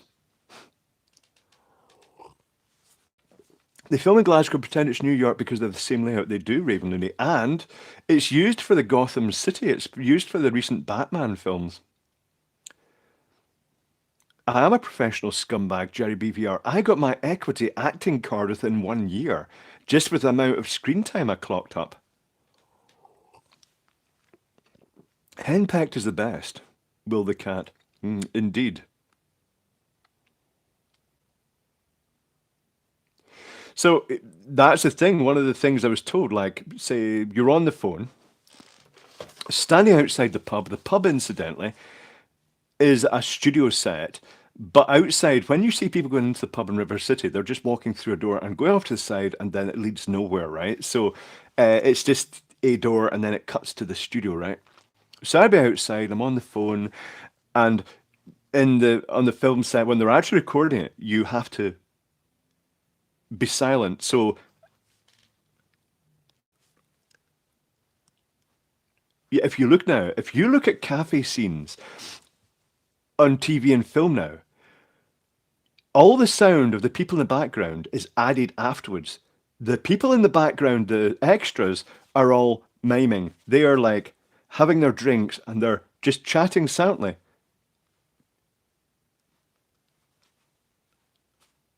And the reason for that is because that gives them much more control over the audio. It is literally cucumber, cucumber, cucumber. Like, but we'd actually like, I just talked random shit, but silently. And in the case of that episode of River City, my wife, which is another actress, came out and she said, and I'm like, I'm supposed to, the director's saying, like, when she does that, just like, you're really angry and like, because like you're on the phone and it's like, so you have to go like that. Then just run after her. It's just like, it's kind of improvised in the background. Sound isn't cutting out. It does sound like it's cutting out. Greetings, Laser Lord. It looks like you're doing well. I'm doing fine. Non-random wiffle time. Oh, it is a woofle time. Let's have a woofle time. I'll do it sideways this time, so you may marvel at the flames. I shall back myself up against the wall and set fire to the bed. Oh, maybe we're not having one. Oh, tell you what. That is actually making the floor move, bounce up and down with the actual the pressure change. I could actually feel a slight undulation. That's pretty good. It's very wimpy. And it smells fresh and wimpy. I have a family member who does a lot of background artist work, Electron Box. If MD wants extra work, the uglier you are, the more distinctive your appearance, big beards, if you've got a strange shaped face, if you're ugly, if you've got teeth missing, that's what they're looking for. They're not looking for ordinary people. They're looking for people who look fat or extra thin. They're looking for all the weird people. That's just how the industry works. So therefore, I get lots of work for looking like a cunt, basically. Finger of fudge. I'm boring looking, Mr. Eggcake. No hope for you then. And neighbours think, what the fuck? Well, downstairs, the neighbours, the place is still unfurnished and they're still working on it. Like, that's months they've been working. I wonder if they're just doing it up to live in it, flipping it, or turn it into multiple occupancy lets. I hope they're not. Very aggressive burn. It burns a thud, Steve. Here's my finger of fudge. That's actually what it's called, a finger of fudge. Mmm. They used to be 10 pence. They did. I got this in the 5 for £1 deal with chocolate buttons, a packet of shrimps and bananas, and a Freddo bar. Freddo. I wonder what Ralph does here at the windowsill. I wonder.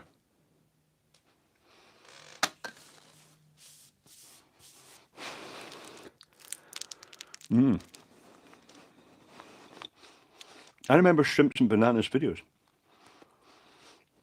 For those of you who don't understand why shrimps and bananas would be a thing, these are foam sweets in the shapes of bananas, banana flavoured and shrimps, which are not shrimp flavoured. They used to be in this sort of like, it's just this classic confection they used to have.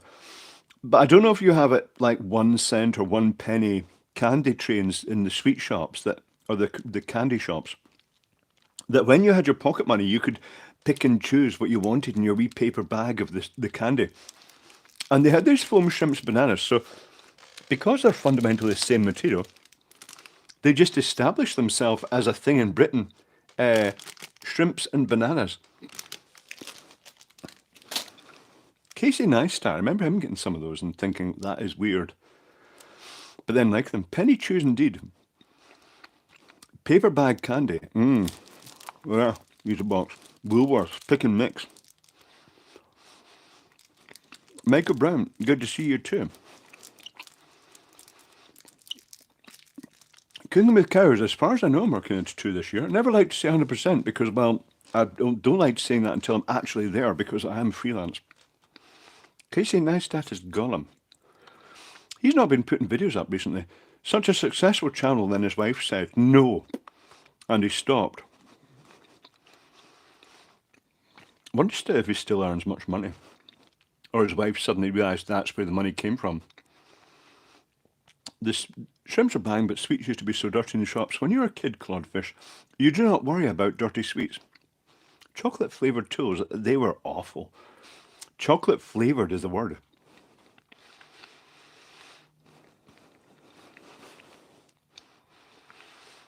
For Bear, yep, banana flavour is based on the Gros Michel. What? Which replaced the Cavendish due to Panama disease now. Cavendish is failing to a new strain.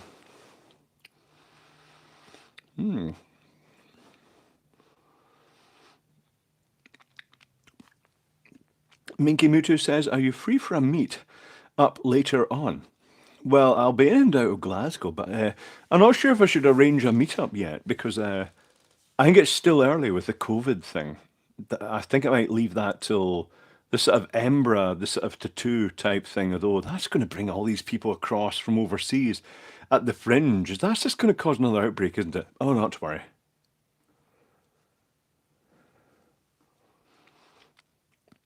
We have ants here that taste like sherbet. Delicious. Top end spinner. Those ones with the big bulbous pollen sacs on them. Not really sure. I meet up in the toilets. No, the Edinburgh 2. No. Suspect it's a bastardization of the Asia dish of shrimp and banana. I don't know of that, Mr. Caldine. Yeah, Boobla. Pick and mix that's deceptive, the weight. Circular tonic, the LED matrix is a hand-wired array of LEDs with a linear shift register, no microcontrollers at all.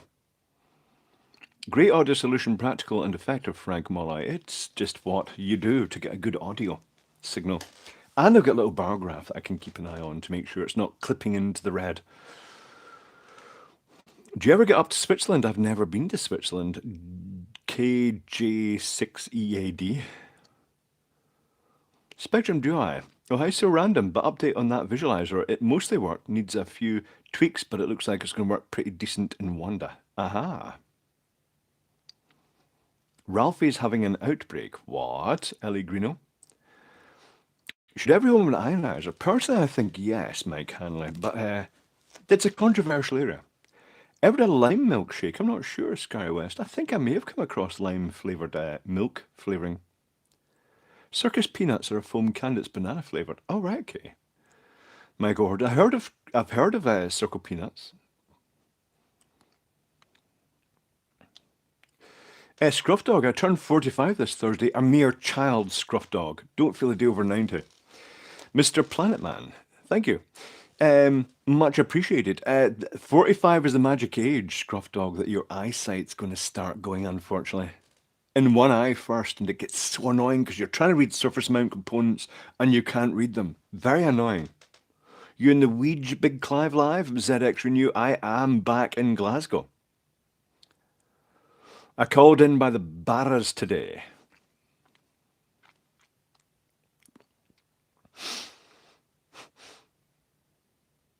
Circus peanuts are good for pelting people with after they've petrified. What? Where have you travelled to? Glasgow. Ouija. Ouijaland. Elias. The biggest, well, the most industrial city in Glasgow. Watch out, Glasgow, indeed. Max's boosted my eyes have deteriorated over the last few years. It's very annoying. Eye issues hit me at 55. Lucky you. Mine hit me a lot earlier, EKA. St. Jude's for a pint. Where is St. Jude's? I can't even go to Delmonico's, my favourite pub, because it's closed for refurbishment. It's turned into Glow, apparently. Bill's Toast Store. I was up by Bill's Toast Store today, but I didn't go in. I just looked longingly at the Nimpex snips in the window. Ionizer O2 concentrator.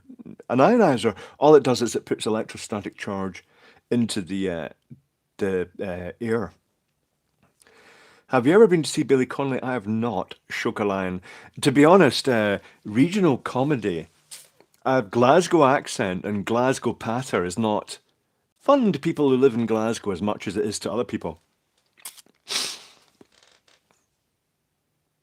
Joey Fern, you don't need a pub, you just need SodaStream, wine, and a YouTube live stream. Yes. Runs in a circle around Glasgow, Will the Cat. The Underground does. There was a gum called Hubba Bubba. Yeah, Nipex, very good they are. That's what I tend to choose, Mr. Murgy. I have my Nipex here. See, this is my little industrial sort of like fixing stuff toolkit with its Vera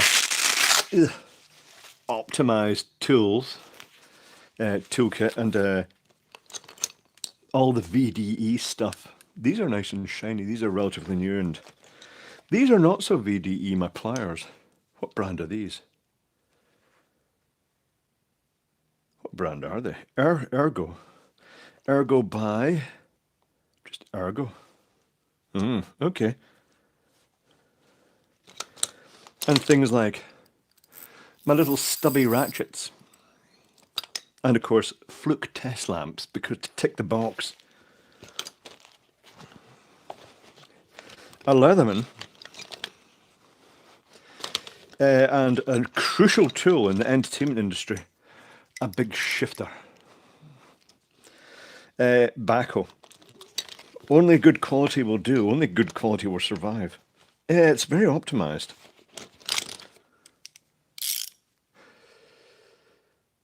Yes. Anyway, I'll put that back down. Shows you pliers. You know, they're not that bad, the pliers that I cut the live wire with. This was when I was an apprentice. That was a long time ago. Let me just go and grab them. They're through, I know where they are because I was using them recently to destroy stuff. They're looking very old. I'm in the workshop now. This is where I used to stream from. Here are the pliers. Big, big pliers.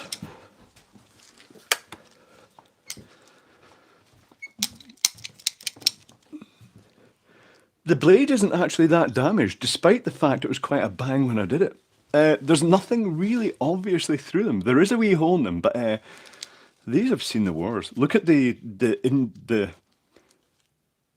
sleeving that's been put in these. Multiple layers of sleeving. This isn't the original, is it? I don't know if it is. Don't think so. These have been through the wars. These are needing. They're through in my workshop. I can see through the blade. I can see two little indents out of it, but notably that one round about here, which it's got a chunk missing out of it.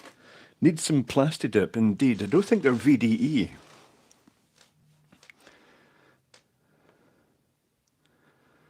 Ah.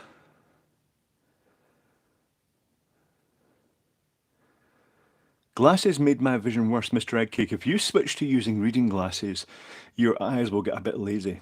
Are those big pliers? They're very big pliers. They're huge pliers.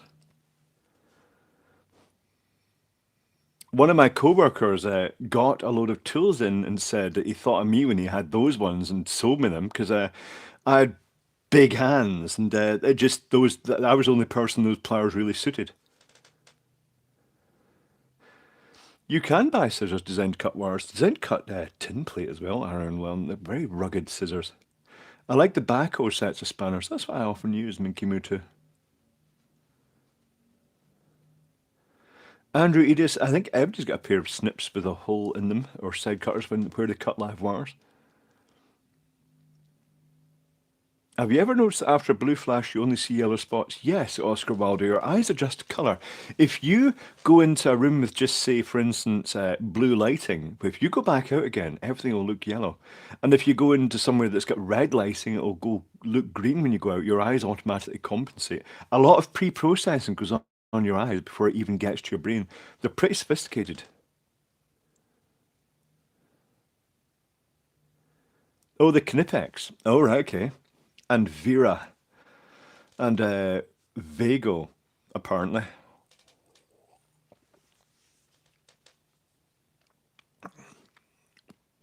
The Chipmunks, a pair of CK snips with a massive hole in them from snipping through a live 50 amp 10mm cable. Good job.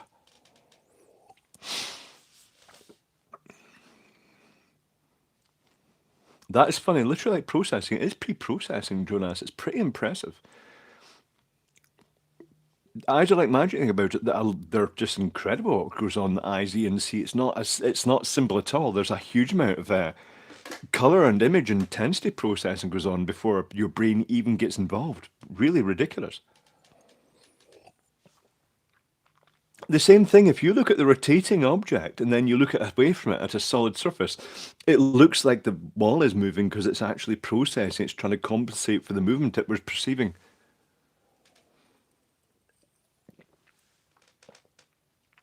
Horavac says eyes are shit. Well, get rid of them then. Oh, no, that's not a good idea. New scenery is indeed a big minty. I'm back in Glasgow for a week or two.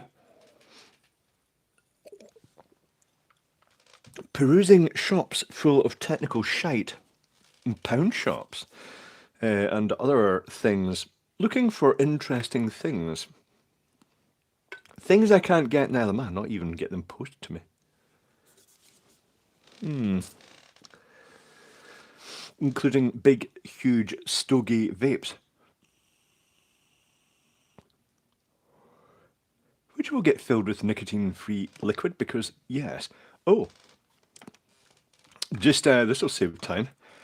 Ever ready GU10 lamp has a separate circuit board for the bridge rectifier, the fusible resistor, and a tiny capacitor, and then the LEDs in the front has a little linear regulator on it. So you can pop the front off and adjust the current on this one, but they've taken the capacitor and the rectifier off it completely to save space.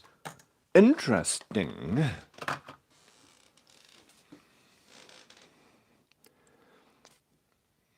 The eyes also rotate along the viewing axis. Tilt your head and watch your irises stay level. Oh, I'm not sure I want to do this. Oh, that's just fucking weird. No, I hadn't thought about that before. Full bridge rectifier. Indeed, Kerry is severe. Ever ready lamp, can you run that Goodyear batteries? You could probably do it, yes. I bought quite a few of the Ever Ready lamps. Now, is it Ever Ready? Now, notice the spelling. Ever Ready. It's not Ever Ready. In this case, it's Ever Ready, which may have got them out of having to actually pay to use the brand. Hopeful Traveller. I could actually chroma key, put a chroma key screen in the background so it looked as though it was back in Glasgow. I see random blips in the complete dark. Must be residual chemical activity, Pegtooth. I see weird things in the dark, like little portals opening or things moving, and it's this weird. But that's just how it's always been. Looking at battery status. Battery status is very good, but then it would be. Because keep in mind that this microphone lasted 6.5 hours during that MBC stream. I see dead people, says Dennis. Sometimes I used to think I was seeing dead people. It's very freaky.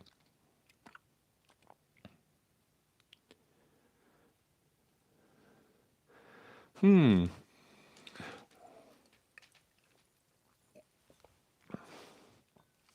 there's an interesting experiment. I'm suspicious that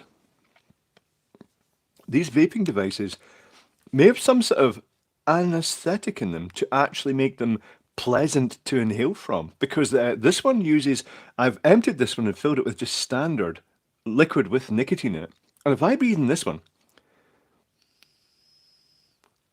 very coarse burning sensation, right? I breathe in this one.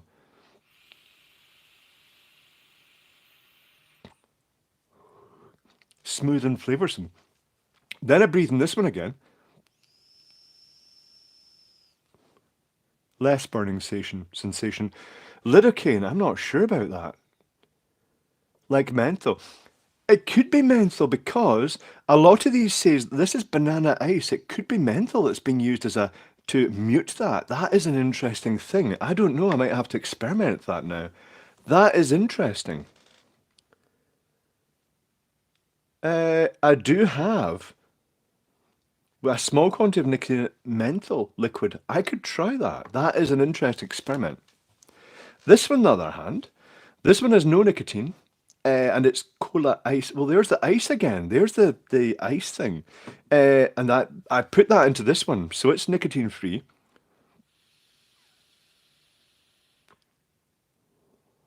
Yeah, it's all right. 1206 parts are a bit hard to read for me. I have to use a magnifying glass in most of the surface mount components. I had to do this little board that I adapted to charge the battery. I had to change the resistor. This little resistor here, and it's it's smaller than the that size. But I had to change it to 2.2K. So this is a 500 milliamp charger. WD-40 stinks, it does. Menthol is bad for your lungs. You get the nasal inhalers, but I wouldn't want to breathe it all the time. Nicotine is a mild anesthetic, says Tom Gukwa. Really? I like the smell, as Drake says. Oh, Furbear. The ad started adding menthol to cigarettes because it has a topical anesthetic effect, made them easier to smoke. I did not know that. That's why. 0805 size. I think it is Get Carter Car Park. That's a cool LED simulated neon sign background. You spoke about it already. Yes, I have Blair Scootin. It's an ancient from 1985. I built it. It's low efficiency LEDs because it's just indicator LEDs, and it's a shift register and two 555s that create the effect of it running and buffer transistors in it. So very simple, no microcontroller at all. With a microcontroller, I could have made it spell out at different speeds and also run a dot along it, or a chain of dots, or random data. You could have done a lot with it. But two 555s, or as someone pointed out in the last stream, I could have used a 556 to do it both, uh, and just shift registers. About five of them, I think. I'm not really sure. Maybe six. Don't really know. GS1512, I have bad memories from my mum dying from lung cancer many years ago and can't watch smoking, even vaping. I have to look away. The official NHS stance in the UK is if you smoke, we would much rather you vaped because it simply couldn't be worse than smoking. Snorting Fisherman's Friends. I wouldn't recommend Snorting Fisherman's Friends, Terry Lawrence. They're a very strong peppermint. This is banana flavour, minty banana flavour. Evening, Mike and Co. Tom Houston, you could add white LEDs to add sparkles. I could, but white LEDs did not exist back then. Blue LEDs didn't exist back then. Those are just old-fashioned gallium arsenide LEDs.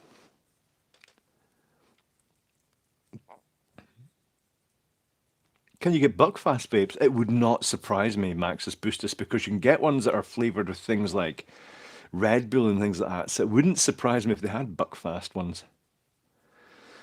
Thank you, Megan Cole. Glad you like the Clive's arcade sign. It's just a blast in the past from the arcade era, from when I just got the urge to build one.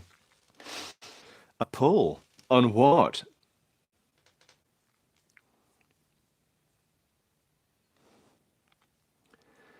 Ah, Buckfast drink cleaner. Yes, Mr. Mocky. It's a drink here that, to be honest, it's basically sherry with extra caffeine in it.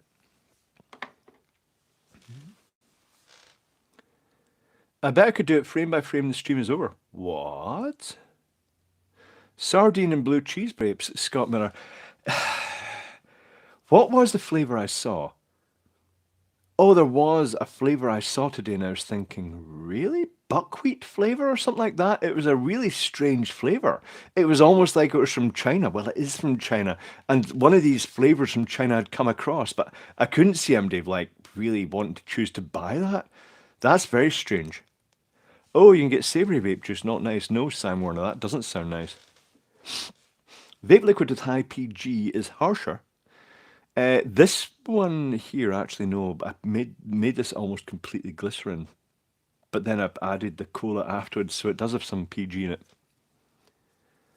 The Scurry West Peach Dream is the best. I'm not super gonna suggest that people vape an awful lot, particularly given the amount of flavouring in these.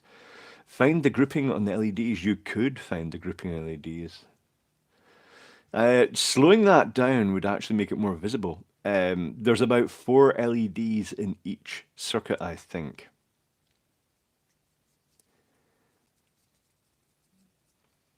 Capella Drops is a huge line of flavorings with a PG base gas masher.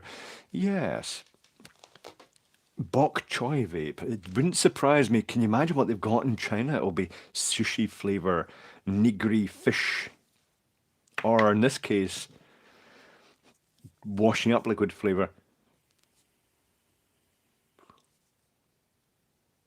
Now I'm getting the not the pineapple. It is very grapefruity, very pink grapefruit. Tastes odd. I'm not going to get into this too much though. Quick test, 36 volt at 30 milliamp is what power? 36 times point, hold on. 36 volt at 30 milliamp, 36 times 0.03 equals, that's 1 watt. 1.08. Phantom ravioli. Oh, not sure for a flavour. Sunday roast, no, none of these. Sushi's Japanese, yeah, Mr. Egg Cake, but you know. The COVID people will be like, it's probably dead bat flavour. Hold on, I'm going to have a bat flavored right now. Mmm, bat. Well, I'm going to have to wipe my nose now. It started dripping.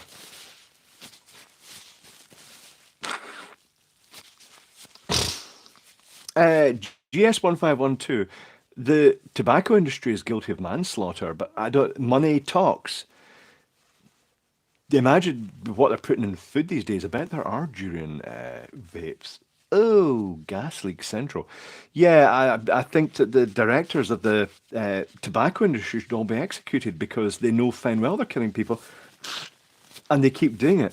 If anything, I'm very glad that people are turning away from cigarettes, and I'm seeing a lot of people now using vapes, and I'm all for that because at this point in time, the only people who have died from vaping were people vaping oil. P equals IV. Indeed. Imagine sucking a vape that explodes Arion Little. The media would let you know because it's happened once or twice, but it's very rare.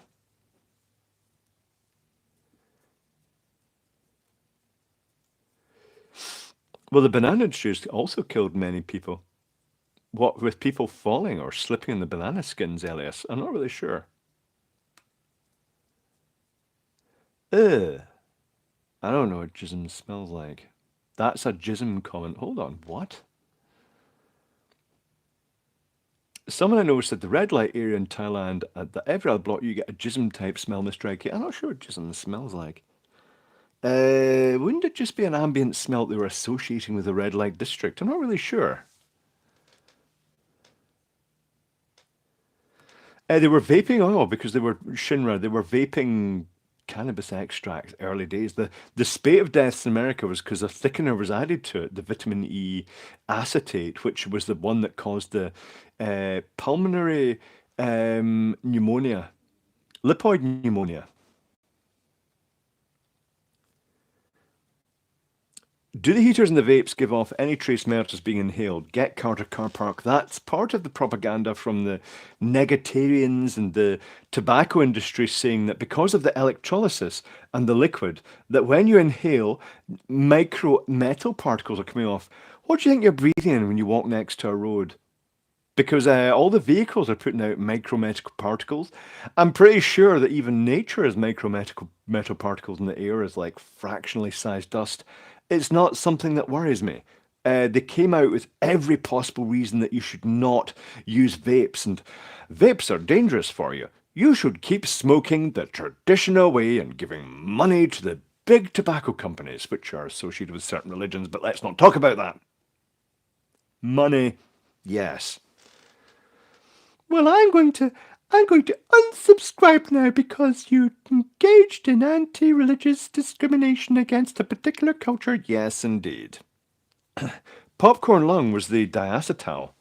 It turned out that backfired in the tobacco industry, Zap Sparky, because the cigarettes contain more diacetyl than even a flavored vape. Our Hans Lord not allowed to sell flavored vape juice here at all. The tobacco industry was successful probably because of money in getting it banned in India completely, which is a big tobacco market, and also Australia. They had a huge impact over there. Well done, tobacco industry. You've protected your assets for profit. Well done.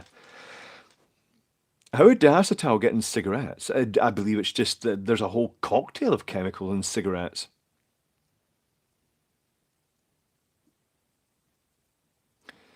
Hmm. Oh, no, hopeful traveler. I don't want to know about these smells and sex districts. It just sounds very unhygienic. Now, let's change the subject. What time is it? It's almost Jägermunion time. Well, Whiskey Munion time. Do you know what? I forgot to put on my mini supercomputer. Hold on. I shall stuff the magnets up my shirt and pop it on like that. There we go. Mini supercomputer. Not it can compete against my splendid Clive's arcade sign.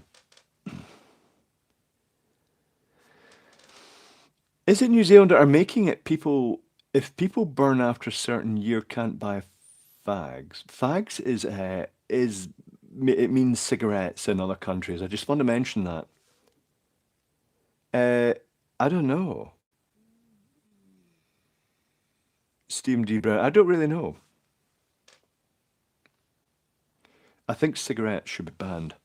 Actual physical cigarettes, like the tobacco burning particulate going into your lungs. It's not great. Thank you, Lily. Ohm's law and mnemonic. The eagle sees the Indian, and the river Indian sees the eagle, and over the river sees the eagle over the Indian. What? No, I just go with the triangle. Um, I at the top, and then R and V. R equals V over I. Oh, V at the top. R equals V over I. I equals V over R. V equals I times R. It's so much easier. That sounds like a hard way to learn it. But anyway, it's one of these things that I just made a Jägermeister out of rum. It's all right. I'll work. It's a rum union. Rum union.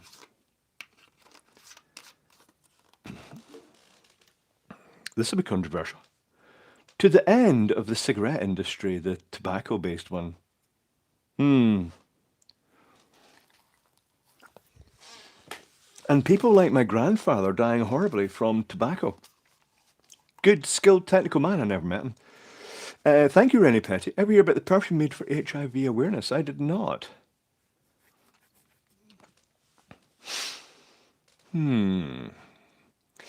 But my grandpa, on my dad's side, I saw his workshop. His workshop was well equipped. All of it very simple. A lot of it was homemade machinery. He worked in a dairy as a dairy engineer, building equipment for dairies. I think he may have actually invented the fold round foil top that was used in bottles. But he used to work every day of the week. He used to work. Christmas was celebrated when he got home from work on Christmas Day back then. I never met him. I just saw the things he'd made on his lathes and things like that. Just never met him because he was dead. Lovely. He used to do homers, make things, well, homers, sideline jobs, in return for money so he could buy cigarettes. He smoked like a chimney, apparently.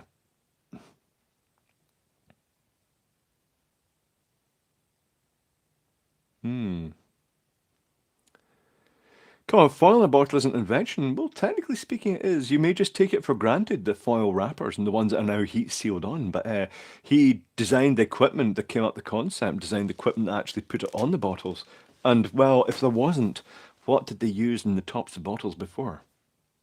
You maybe just take it for granted, like caps and jam jars. Mr. Monkey says, I started smoking 12 years ago. I've been vaping ever since. I'm not dead yet, and I've never felt better. Have you tried nudging back on the nicotine progressively to get away from it completely?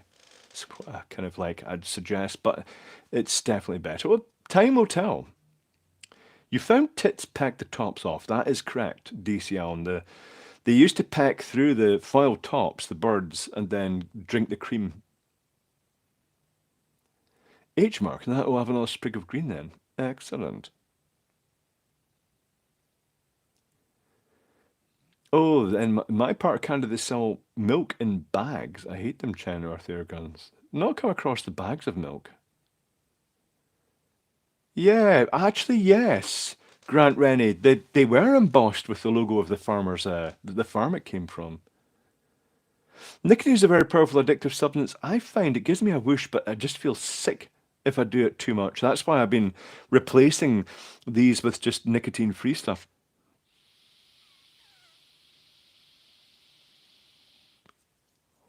Oh, I do remember the cream freezing. Mike and Co. I guess the cream itself wouldn't freeze. It'd be the milk itself is more likely to freeze, but it would push the top off the bottle. Talking powdered milk weasel box, I got myself just for novelty one of the Dolce Gusto uh, coffee makers. I didn't.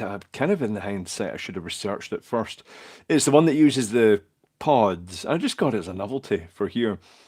Um, What's wrong with nicotine vapes? I just think, to get away from vaping completely, White Fox Gaming, I don't actually think there's anything wrong with nicotine at all.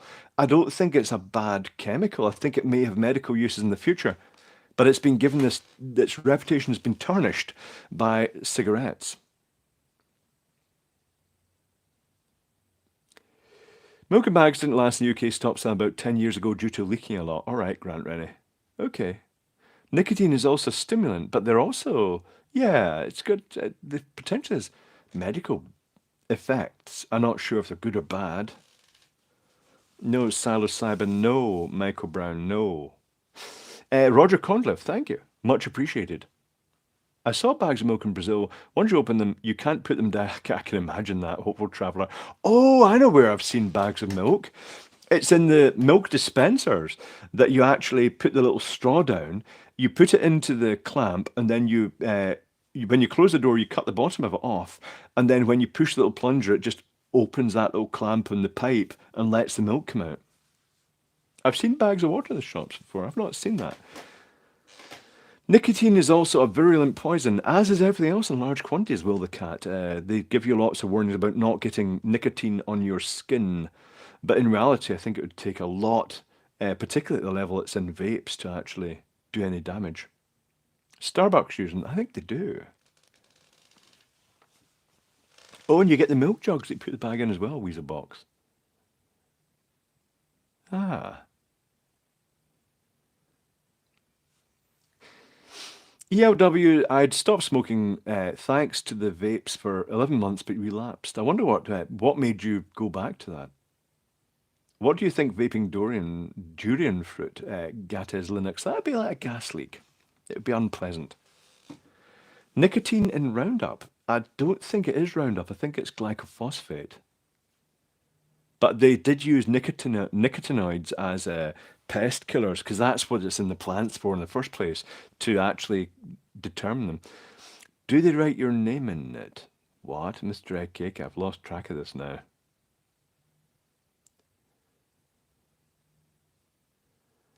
Hmm. How's our gloves from taking them apart and we don't want stinky paws? Craig Mass never really noticed the smell though. Having said that, the scent smell only started really coming back recently, properly, after that thing in December, the COVID. Mr. Eggcake, we just milked the dog. Are we talking milking the glands? That's delightful. That's lovely.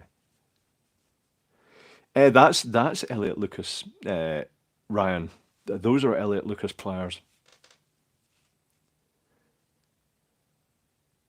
Nicotine dewormer. Does it work? I don't know.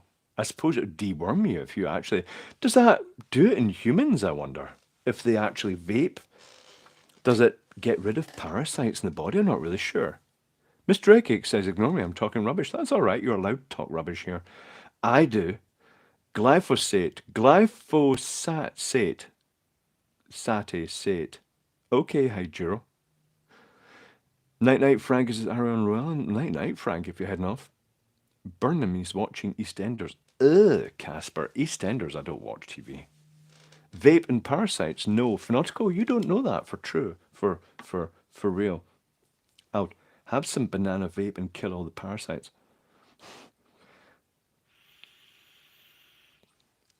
Mr. Egghead, you're going to be on Fran later. I don't know, is Fran doing a stream tonight?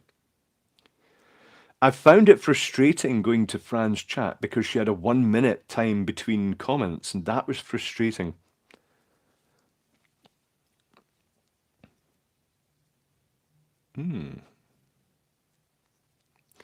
For Bale, full cream milk is delicious. Do you know the milk gets processed and they extract all the cream initially and then add it in different ratios for the full fat, full milk and the sort of like the semi-skim milk and so on. It's quite odd. It's done centrifugally. Oh, Fran is doing a stream tonight at Chipmunk.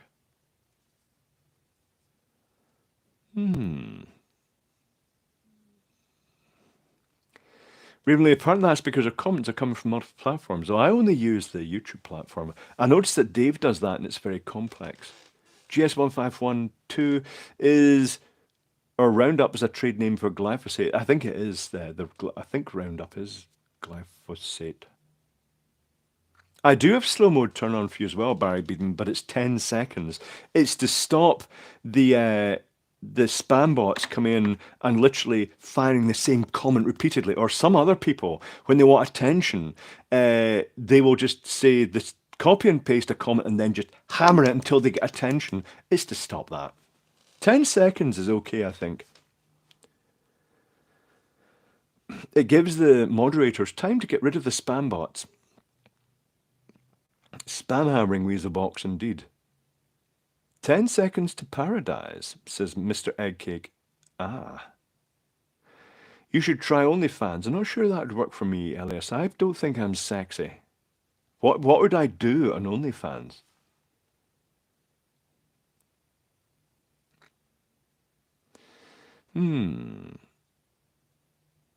I do have more candy here. What should I eat next?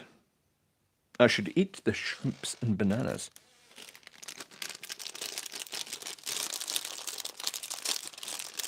Any bots tonight so far? I haven't spotted any bots. I think they maybe gave up my channel because it wasn't so receptive to bots. I'm going to have a shrimp, which is not shrimp flavoured.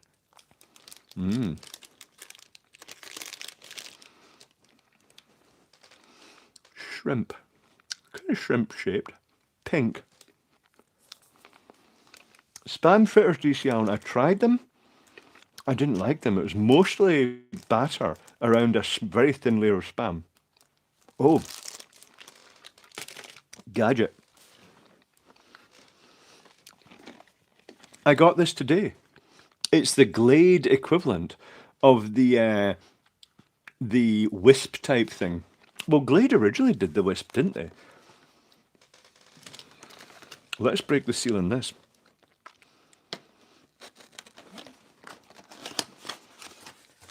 OnlyFans strip caps. What? I don't know. It comes with a bottle of the aroma oil, which is usually just oil. And it comes with a unit, which is making noises. I think the cable's inside it.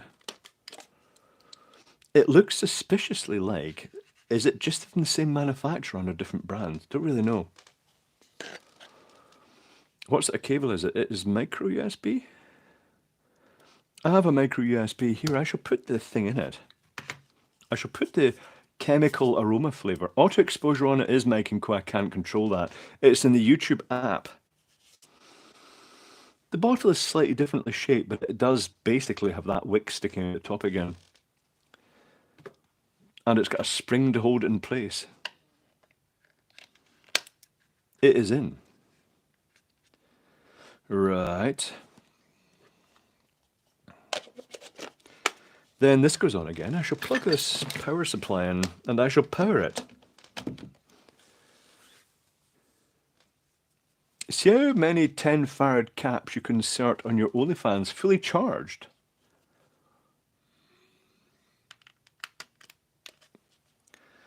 It's powered. It's glowing white. Oh, and it's putting out the vapor. A little burst of vapor just came out. I'm not sure how often it does it.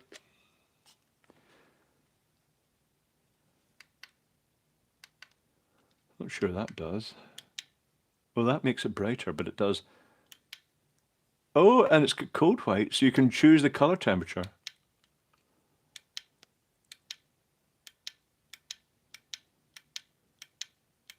Oh, it's got 3 color temperatures LEDs. Watch. I don't know if you're going to see this. I'll put the cover over it. Are you going to see this? I shall turn that light off. Oh. So that's very low warm white. Oh, look at the pulse of modulation. Brighter warm white. Colder white. I thought they'd just mix it. And then there's even colder, a bluey cold white, which is quite aggressively. And then off. It's not very exciting, but that's okay. And then you get the aroma strength, which will basically make it trigger again straight away. Okay, well that's great for putting oil pollution into your ear. Right, well I'll maybe take a look at that later on. In the meantime, I shall unplug it, because I do not wish oil pollution in my ear right now. said Clive, after using vapes, which was glycol pollution of the lungs.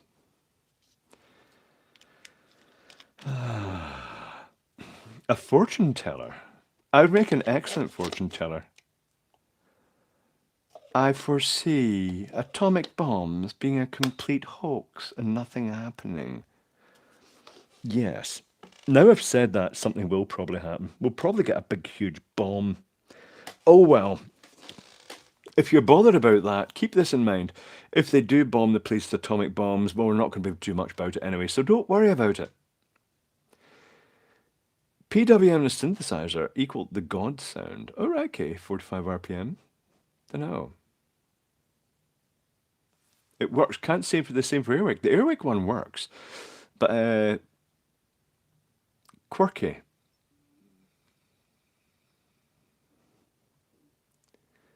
No Graham rules here. I thought I'd mention that. I should just get names in.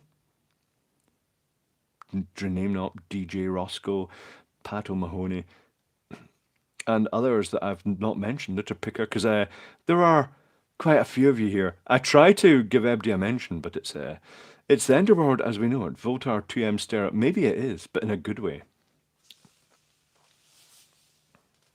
If it's a Russian nuclear bomb, it'll be stolen by Ukraine fire. I thought, why didn't they just use their bomb against Ukraine if they had one? The chipmunk, not that I want to see Ukraine blown up, but also they just sent kids in, wave after wave of kids with very minimal looking training. I don't think they're as organised as people give them credit for. I just wish it would stop before they kill any more of these kids. It's just not very good. But not to worry, that's war for you. Oh, solar light. Forgetting to mention this in the Patreon stream on Thursday. When covered, it does this sort of flickering candle thing. Oh. In sulfur, sodium yellow. But here's the thing. This is an outdoor light, but this bit's all open. It's got a couple of little solar panels in there. But it's just, well, it's nice, but like the water's just going to pour through it. It's odd.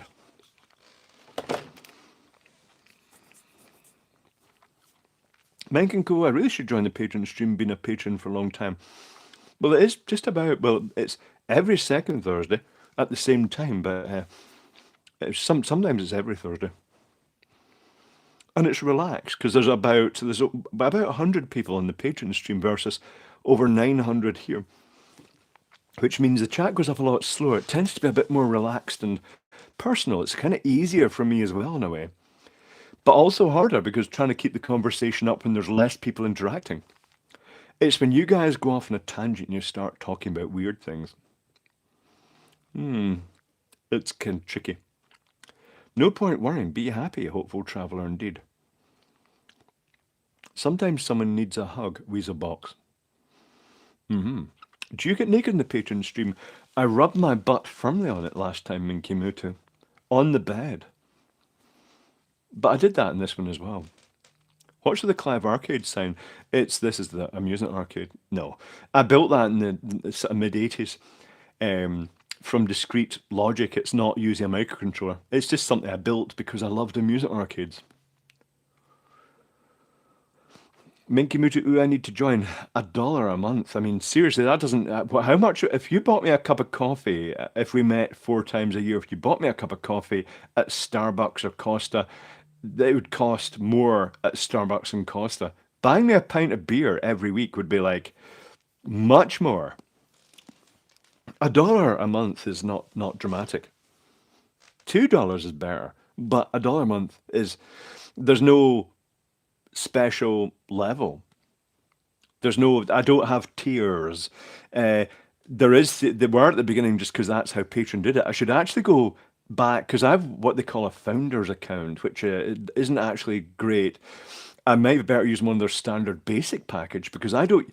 I see these YouTubers saying, hi, send $2, thanks a lot. It's like, thanks a lot. I appreciate those $2. And then it's like $5, you're a hero. $10, you'll get access to our special streams. And it's like, no, I don't do that. If you go from $1, which is the minimum, or €1, or whatever currency you have, you get access to everything. I don't do this sort of like discrimination thing. I don't like that. I should get rid of those things. Thank you, Ellie Greeno, because you're entertaining. Why, thank you. Any more Beard Club videos? There will be, Lawrence Cuthbert. There are foods got for those already, I believe. Tiers or tiers? Well, it is tiers sometimes, Wiggy videos. Right, I need a pee. What you get for $100?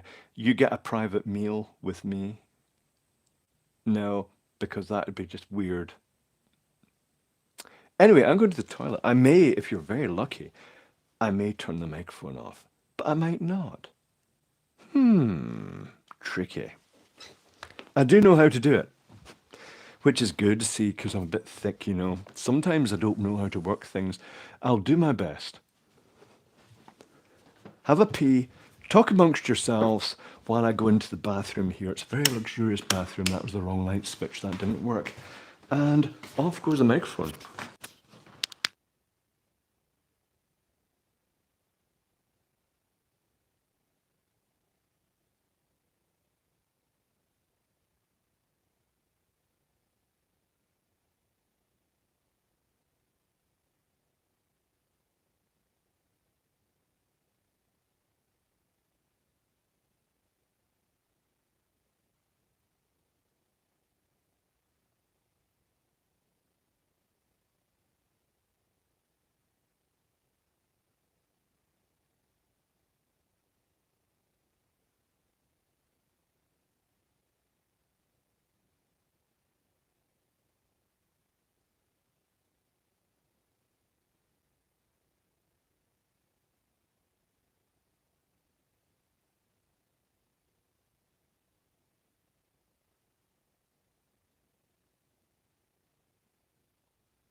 And activate microphone again. Now I have got past the loud urinary noises. I'm just going to wash my hands. 1 moment, please.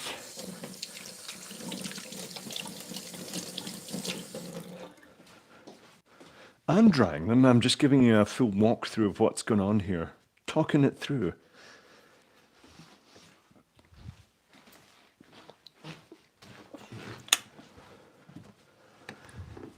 And back again. Wow. This place smells of that chemical aroma from the atomizer. Not the vapes, it's strictly the atomizer itself because it puts out an oil. Right, what time is it? It's 23:23. Now wash the microphone. The microphone is fine. Yeah, tell me I heard everything that picker. I know you didn't, because, why, yeah, maybe you did. Thank you, Duruma Brazorf. No Starbucks shit, we only drink espresso. Indeed. I found I have to get decaf if I go to Starbucks because I found my throat swole up with Starbucks coffee. Thank you, Slonick. Much appreciated. Mike was on. That's fine, Mike and co. You got the full immersive experience then. Let's have more beverage. What am I going to have? I shall have rum and cream soda. I heard squelching noises. Yeah, maybe I slipped in a poo at the same time. Not slipped in it, but I actually slipped in one. The rum's lasting well. I do have a new plastic bottle of rum should I run out. It's a fully sealed plastic droppable bottle of rum. Lovely. Posh. Classy. There was no soap used. I didn't use soap, you're absolutely right. My urine, to the best of my knowledge, doesn't have a very high oil content.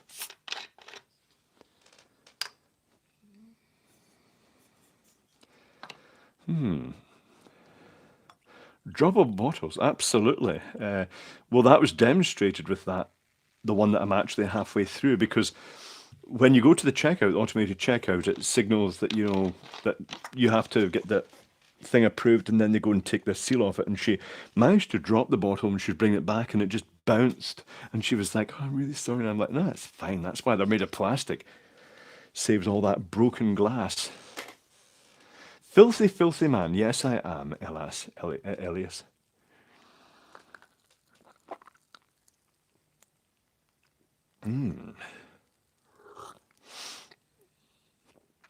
Urine is under-nitrated, says L.A. Greeno. I don't even know what that means. Urine is not sterile. It's supposed to be sterile. Poo is unsterile. But let's not go this direction. It's going weird again.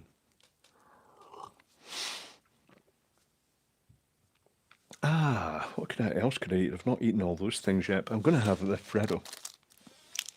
I got candy for the stream. It's a Freddo. Are you saying that the Freddos in America are bigger? I'm not sure the weight this one is. A moulded chocolate frog. Does it say the weight? I guess they would in different countries. There would be different weights because people had different expectations. I don't see the weight. It says it's 95 calories. It says per 100 grams. This is one portion, apparently. That's good to know.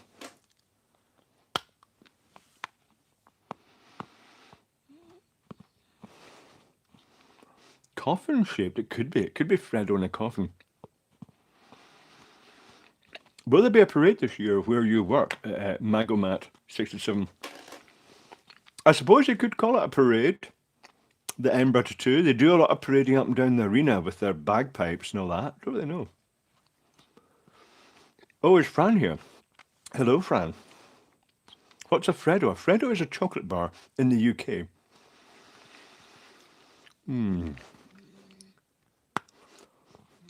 I've got a sign to rival your Nixie tubes, Fran.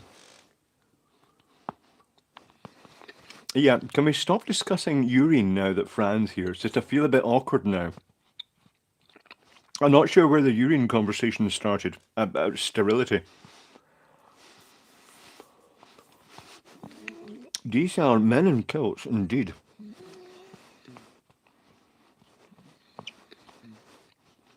Put a Fred in a curry, chocolate curry. I'm not really sure of that, Mr. Egg Cake.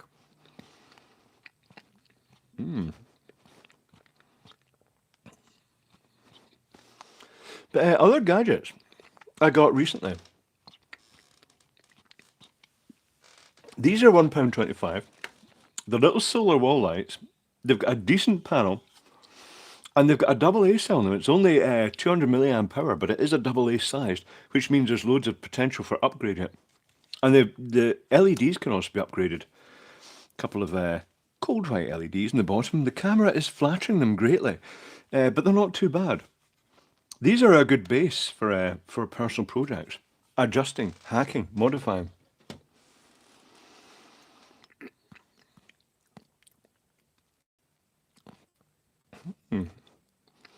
Would you ever try magic mushrooms, Clive, Rob Worrell? You know, strangely, as I get older, the idea of doing things like this is more appealing because, well, I'm not going to like addle my brain as much. You know, doing it while I was younger wouldn't have been great, but in a way, I would like to try that. Michael Reagan, they're great. Solar lights like that are great for powering your own custom LED lights outside your decorations. You can run quite strings in them. Clive, get back to Alabama TT Racer on this year, Roger Conliffe. Rest assured I'll be back for the bikes were actually turning up when I came over here, so it is gearing up. They're just doing all the final roadworks in preparation for all that racing.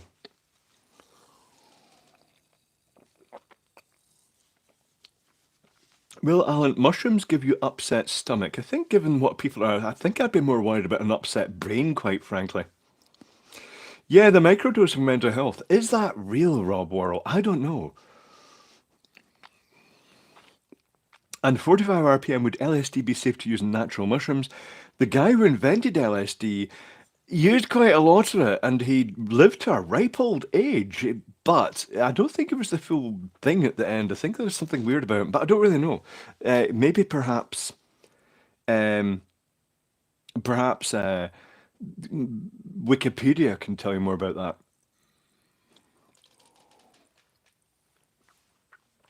Lots of people report good results, Rob. Or the thing I've got a concern about is, to me, using something that connects parts of your brain that aren't normally connected, resulting in hallucinogenic type things, it is a bit like poking random bytes into computer memory. It doesn't seem like it's a good thing to do to a brain, given the capacity of your brain and what it does. I just like, don't want to mess with it.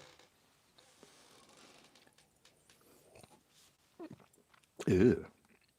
You're making it sound so glamorous. Not really. I'm not really sure. Hmm. Dave Chastity, cheese is my high. I just got a cheese salad today. I've not had it yet. It's pasta and cheese. Pasta and salad with cheese doused over the top. Oh, actually, I didn't get that one. I've got a different one. I'm looking around to see if there's any other gadgets we could take a look at. Nothing is coming to mind immediately, but then I've only just arrived here, but I've managed to fit in quite a lot. I've not got blisters yet because I took extra care with my feet. Uh, I had to cut the tongues out the footwear though, because I've been walking so much, the feet have been red hot. I've been walking miles while I've been here. I usually do.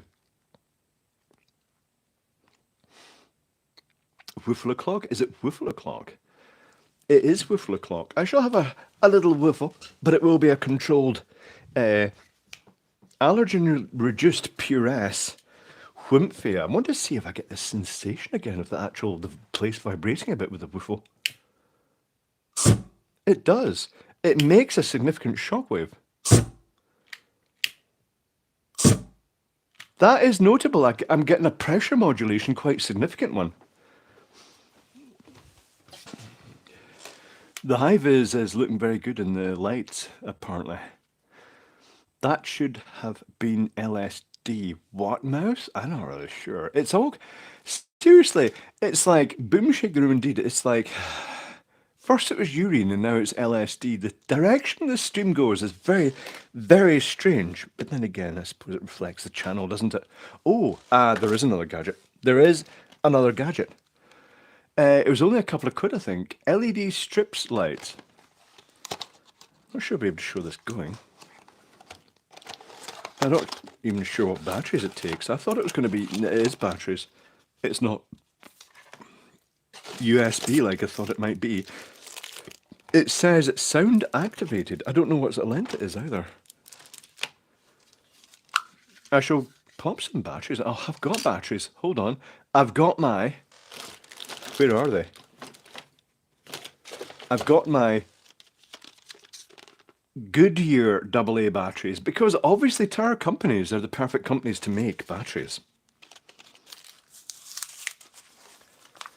Well, I went off to take a dump and got a reply once I got back. It says Ryan Callahan. What? I do invite random thoughts. Everything's a bit random. This is why YouTube often spanks me, but that's all right. Okay, so here's the tape. It's immediately started. I'll get the bit of sticky tape off to stop it unraveling. I wonder what length is it in this. I shall unravel it. I think it's about 2 meters. Uh-huh. Oh, that is well and truly stuck in the middle. Oh, they've stuck it in with the actual adhesive. The bastards. Very wide spacing the LEDs. 1 meter. 2 meters on the button. What about the remote control? Does it have a battery in it? It does apparently have a battery in it. It does say it's got sound activation. Red. Oh, it worked, said Clive with an element of surprise. Oh, there's a sound activation. Oh, oh yes, it does have sound activation. It goes through random colours when you're talking. And apparently when you're not talking. No, no, it does. It is only when you're talking. It is actually picking up. Where's the microphone? Oh, I can see a microphone. I can see the microphone right there because there's a little dimple, but it is under the heat shrink. It's just relying on it hearing the sound partly through that. And also a cable next to it to actually leave the audio port open. And there's the infrared receiver. Blue. Well, it works. That's not bad for the money, I suppose, really. I do wish they'd actually supplied it with a USB cable, though, instead of the batteries. But that's an interesting thing. I shall lob this onto the bed with everything else. I'm in Glasgow at the moment. Just for those who didn't know why it's a different environment, I'm back in Scotland.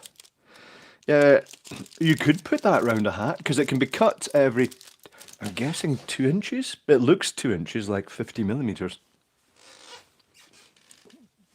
Putting the mic is a mechanical. It is a high cut filter, gets rid of the treble, which makes sense because it is bass is the main thing that's going to be working. Jade speaking says, I finally worked that out. Aha. Put your own PS unit. I'd maybe just connect a USB to it. Robbie the Robot, L.A. Greeno. Yes. Remember Robbie the Robot? Forbidden Planet. Very interesting. Which makes me now think of Fran with the theremin, because that was all that sort of spooky electronic noises. Have you met them lads from Still Game? I'm not sure if I had Shinra 18. Don't know if I worked alongside them or not. What was your favourite robot? I liked Robbie the Robot. I'm not really sure what's my favourite. I'd need a refresher, Mr. Eggcake. I'd have to consider all the robots. Not Marvin. I didn't like Marvin, the paranoid android. I did like, well, Data. But then he's an android. Does that count? Because he would be my first choice. But Robbie the Robot was pretty good. Crichton as well. But he was an android as well. Oh dear, Crichton or Data. Each is very different. One's serious, one's comedy. Maxis Boostus, good night to you. I was going to say Metal Mickey. With Metal Mickey. Yes, indeed, with Granny. It was quite a good series. I used to watch that as a kid. Crichton was awesome, Rob Worrell. Very funny. Mr. Eggcake Batty Boy. Is that a robot? I'm not really sure. Brent Spiner is in Picard. I haven't seen any of that stuff. The Smash robots. Yeah, kind of advertising robots. Not really the same thing. Ex Machine is a baddie? Who's a baddie? Me, I'm a baddie. Crichton is a mechanoid, not an android. Okay. A Bogbot guest UK. Both Crichton and Data, Hopeful Traveller. Indeed. Each because they're different.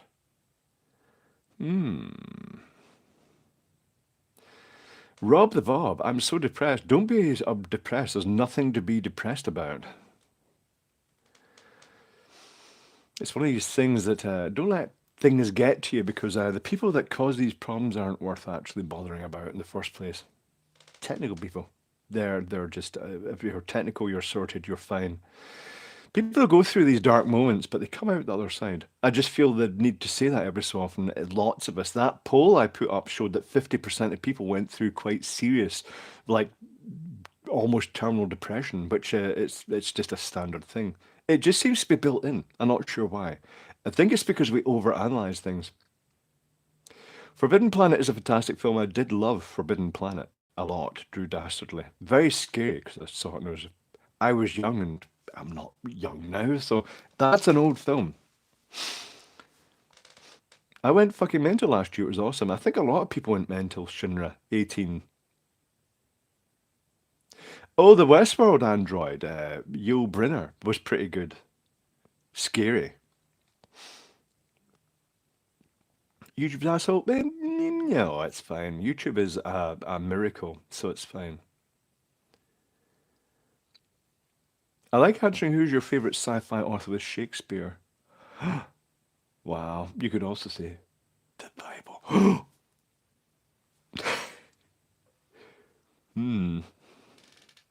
Updated Westworld, I haven't seen it. Vice Teleman, haven't seen it. Haven't seen any of these things. The Robot from Metropolis, nope, not seen it. Oh, of course, yeah, I do remember though, New Ninja. It was the sexy nipple bot, yes.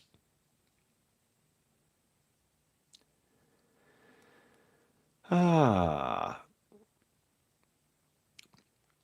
Euthymol. What? James Spickman? I don't know.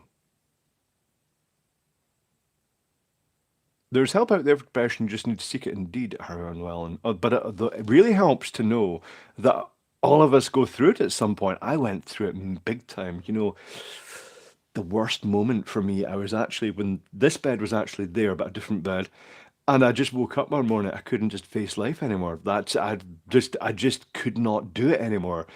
Goodness knows what was going through my mind. I look back and think, what was up with me? But that was like the closest moment for me. That was like really dangerous depression. I don't know what caused it, but it's common. It seems to be common amongst technical people in particular. Quatermass in the Pit Colour version, I do remember that, Arion Lellen. Also quite scary. When was that? That was a long time ago.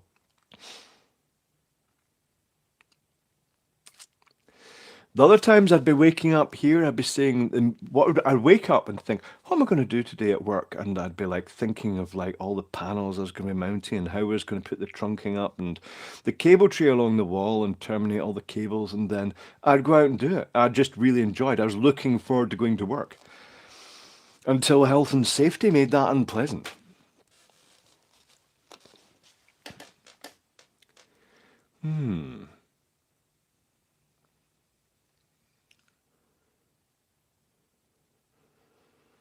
Exocomps. Oh yes, Exocomps in Star Trek, the little maintenance robots, hopeful traveler that they thought might have actually developed a personality. Yeah, quite strange.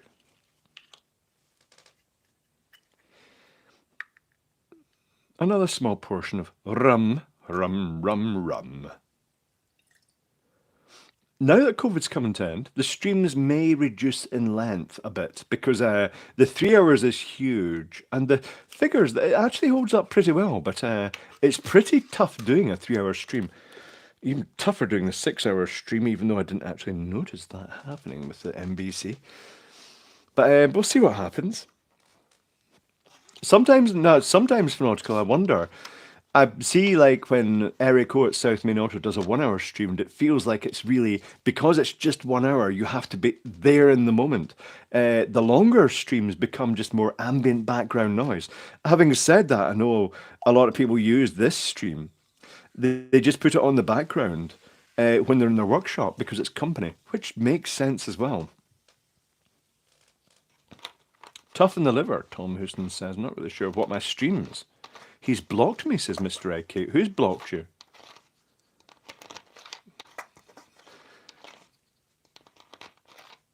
Two-hour start, an hour later. Indeed, Voltar, 2 a.m. stereo.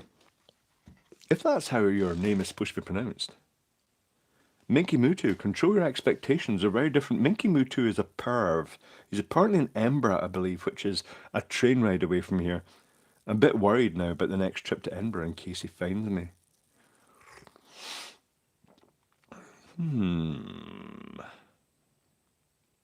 So this stream, just so you know, will be going on for about half an hour. I don't have to worry about neighbours downstairs at the moment because although I hear people coming in and working, I don't think they're there during the day. Stuart 007 poll for stream length. Everybody will just say the maximum possible. That's just how it is. It's kind of good that, you know, the way this stream works, the average is that people drop in for an average of about 30 minutes during the stream and then they drop out again, which is fine. Yeah, and your voice just sounds good in my ear. I wonder how many people put it on to help them sleep, because I know people use my videos for that. It almost sounds terrible. Technical videos to help you sleep, but I'm fine with that.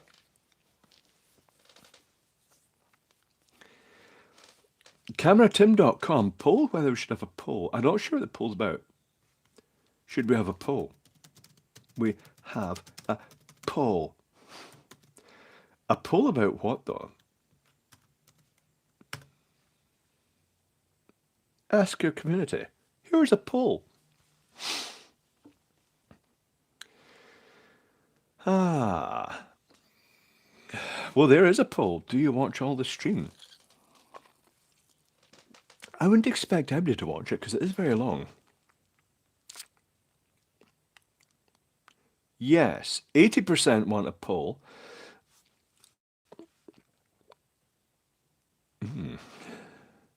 Sodium or lithium batteries or iridium batteries, Roger Conliffe. I've not seen evidence that the sodium batteries are there yet. I think it's going to take them running out of lithium. But having said that, given that these disposable vapes all have lithium cells that are then just thrown in the bin, maybe that's going to happen. They're just gorging their way through the lithium stock. So the lithium is quite a popular metal, but the sodium is more readily available from the sea. Although, what's it going to do to the fish when we take all the sodium out of the water? It'll turn the sea into a freshwater sea. Is it going to affect the environment when they actually change the salinity of the sea? I don't know. It's not going to be that much. There's quite a lot of sodium in the sea. It is very abundant. 83% say they want to poll. So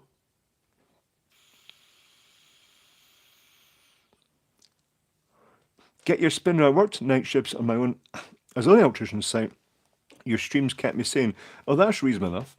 Oh, to be honest, I'm not sure I'd want the responsibility of being in a factory on my own because I didn't like the pressure. The fact that you're basically, unless you've got stuff to fix, you're just sitting around waiting for something to go wrong. And then when it does go wrong, it's an emergency. It's like, that's not a great thing. I'm guessing, is that a bakery you work in by any chance? LTS cap's already diluting the sea, says Bob Carter.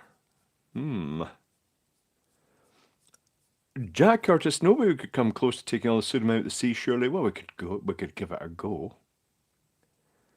Desalination plants do increase the sodium levels, but there must be a finite amount of sodium. Most of it is in the sea. Oh, how technical are that? Is quite a good poll. How technical are you? The snag is you're going to have to compare yourself to your shit co-workers here, because the problem I've found is that the most technical people are the ones that are the least confident in their skills. If you're far up the Dunning-Kruger scale, if you're full on, then you have less confidence in your ability, whereas the people down at the bottom, the start of the Dunning-Kruger curve, think they're God's gift to technology. So it's a very technical, difficult question to ask. You're going to have to compare yourself to Joe Blogs, the normal guy, right? Okay. Not technical. Or slightly technical.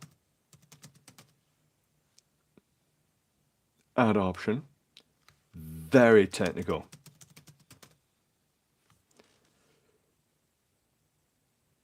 Okay. I'll try this. We'll see what happens.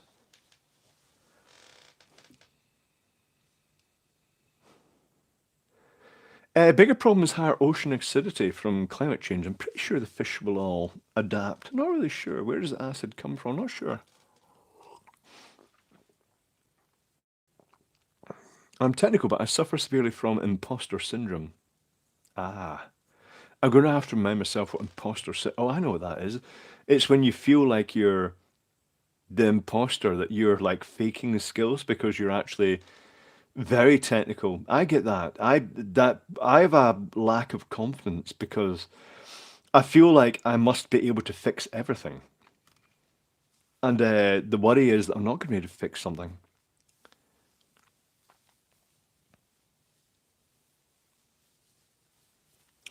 Well, 64% of you are, well, it's just gone down. 63% are very technical. Given the nature of this channel, hold on, I'm going to end the poll now. Given the nature of this channel, I'm going to say that relative to Joe Blogs, the ones who are saying slightly technical at 33% are probably very technical, to be honest. And not technical 2%, probably more technical than you think you are. DC Allen, I was an engineer. I was an electrician back before all my grade card expired and I couldn't do the latest one-day slideshow because, well, they don't do them in the Isle of Man. Now I could do a one-day slideshow and, well, anybody could do a one-day slideshow and apparently be more qualified than me. Can you fix without understanding? You can. You can just fix things by swapping boards. Not sure it's the best thing to do, but it's usually faster and cheaper in the long run. Firing the parts cannon. The bigger factories, they work in a multi-layer technician system that you have the first line of defense is the guy who can look for a blown fuse or a broken wire somewhere, and then the next line of defense, if he can't fix it or she can't fix it, up it goes to the next level, who is more capable. And finally, for the really complex faults, like a network corruption fault, it may go to the boss technician.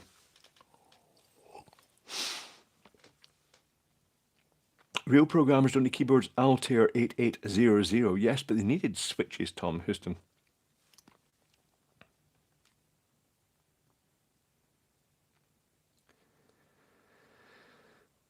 Oh no, my Jolly Ranger. Are you talking Jolly Rancher? Stop flashing and rewarding me with vape. It's as dead as a dead parrot.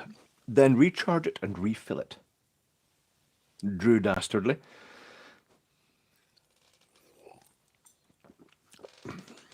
I'm technical enough to not trust anyone else to lock out a machine when I need to work in it. Good job, the redneck atheist. You should lock that out yourself. Make sure nobody else is going to turn it on. Component level repair and diagnosis is almost wiped. It is these days. The waste is terrible, Craig Matthews.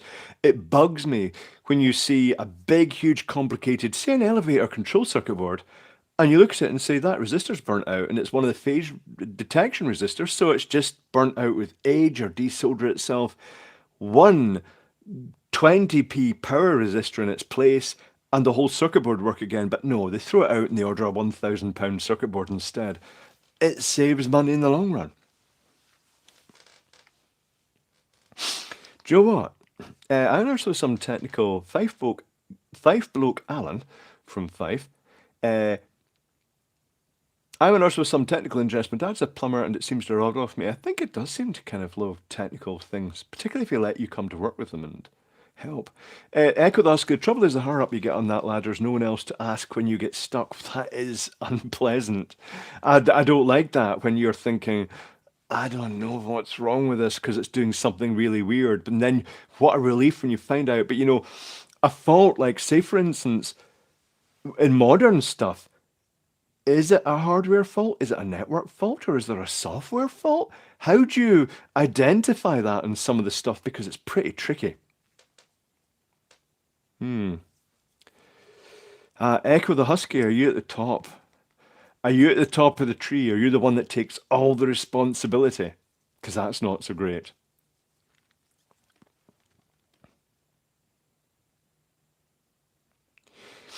H. Mark says, my grandfather taught me how to lay bricks, which is a useful skill. And to this day, I can see the bricks that I laid in the chimney. That's great. That is good. I've never built a brick wall. It's something that I should. It takes practice. Turn it off and on again. Could be corrupt firmware, Minky Muted. Joan, one of the worst things, the most awful things, is an old machine with a PLC in it, and you turn the power off and on again, and its battery backup is gone, and it loses the software, and then you're left with a machine. They're saying, "Can you fix it?" And you're saying, it's going to need a new PLC and the software is going to be rewritten from scratch because the guy who wrote it originally isn't about anymore and the PLC is obsolete. That's a horrible scenario.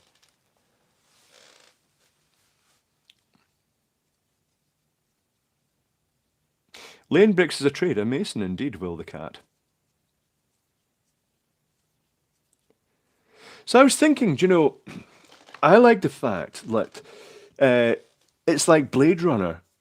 Cigarettes have gone to these electronic devices, these glowing electronic devices, and people are hacking them. You know, they're picking them up off the street and they're getting a source of power and they're recharging the lithium cell in it. It's very sci-fi in a way, and they're putting their own liquids in it.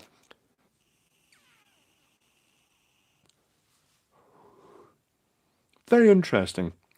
I like the technology behind these.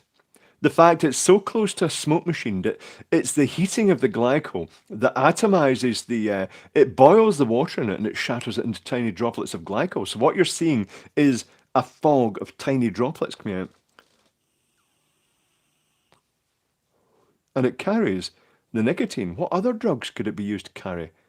They must be fanatical, only you're doing this, then why am I not seeing any discarded vapes at the side of the road? I saw one today and it had been run over and taking a oval lithium battery that's supposed to be round out of a very crumped tube is just not a good idea. I'm going to leave that lithium cell in there. But the fact is that these contain rechargeable lithium cells, and it's basically it's booty. It's just nice being able to even just take the cell out of the vape and then discard the rest of it. Or in the case if you were desperate for such things, you could put your own liquid in it.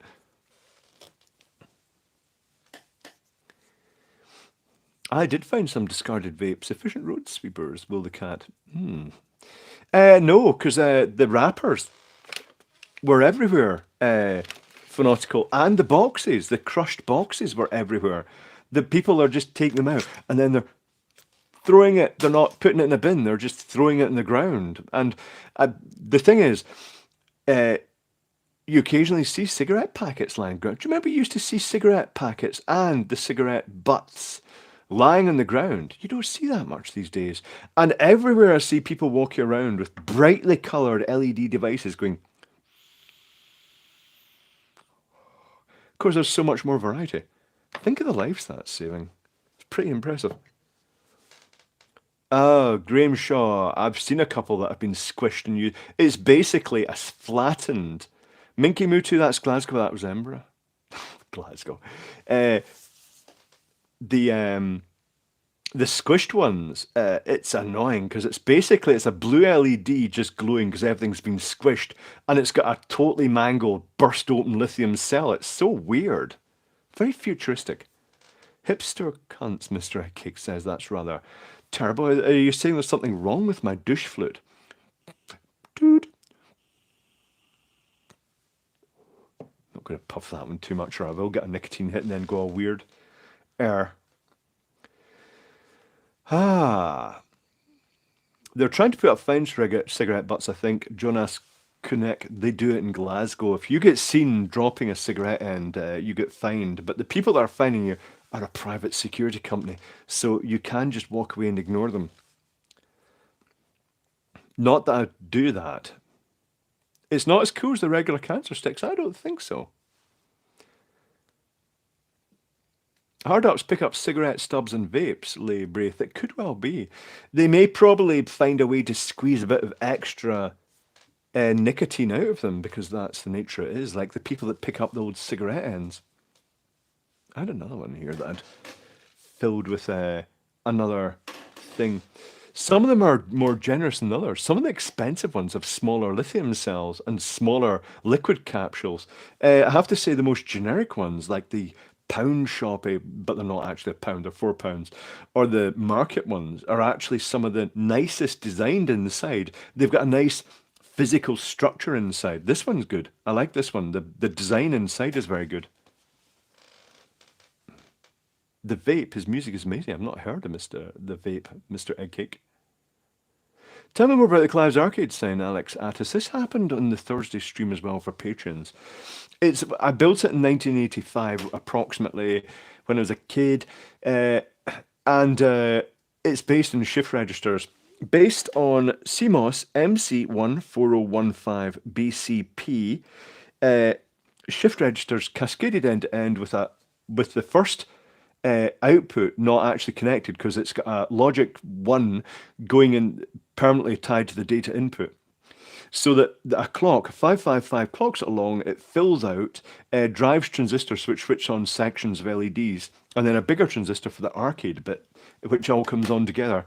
And then the control of writing it out is actually just another 555 with an inverter on it, just a transistor.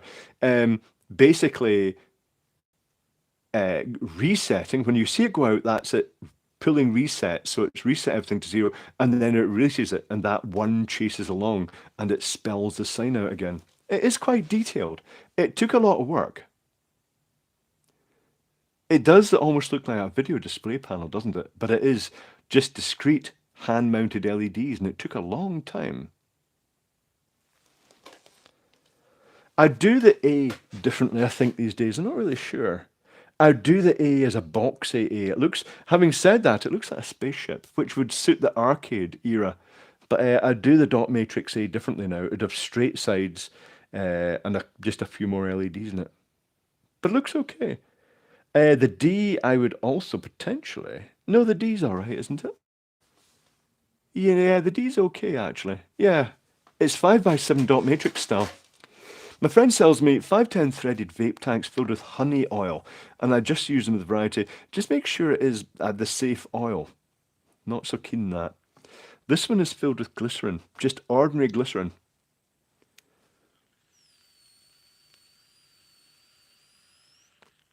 Fanatical, I could make an SMD version and get it populated in the factory.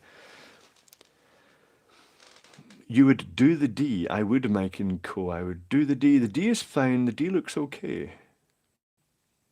Jägermeister, Jägermeister, Jägermeister.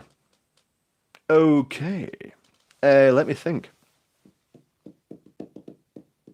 Ah, I know what it's going to be. Next whiskey up. 46%. Have I done that one? Probably. Kleinlich. Coastal Highland. Single malt. Posh. I'm just drinking Ralph's whiskies here. I'm using them for shallow Jägermunions. Or not shallow. So I'm going to celebrate something that is an iconic part of Glasgow. Actually, I'm just going to celebrate Glasgow. Oh. Controversial to the result of the Scottish elections.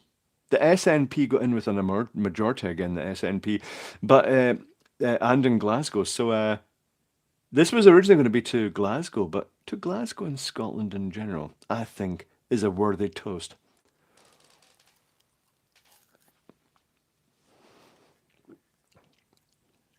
Strong. Circuit board cleaning solvent. Grade whiskey. Hiccups. Seems appropriate to be toasting Scotland with whiskey.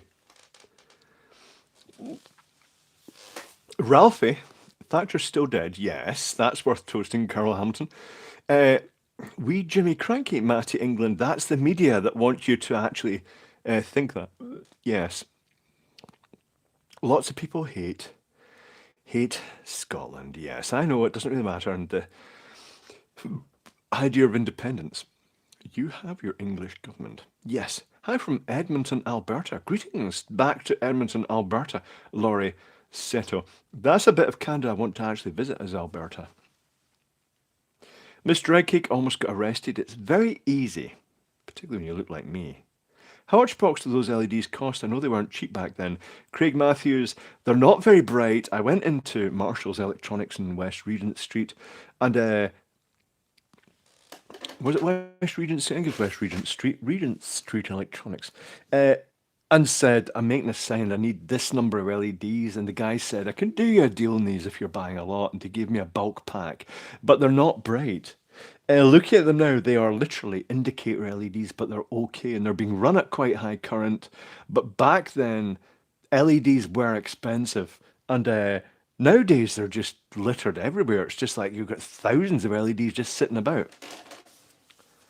Alberta not like, or as great as best Columbia, will the cat. I know, sure.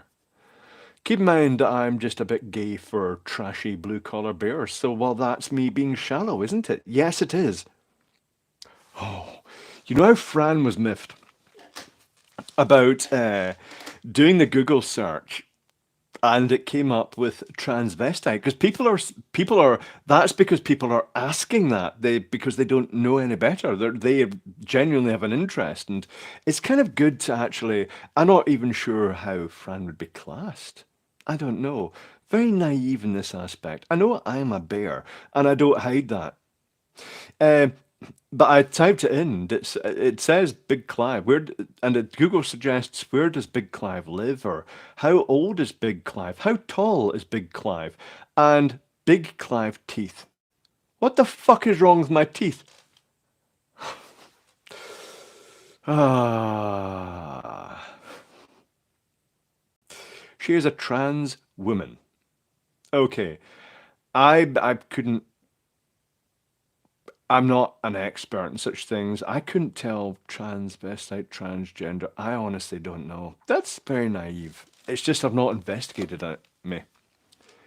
You lost more than before, Fanautical.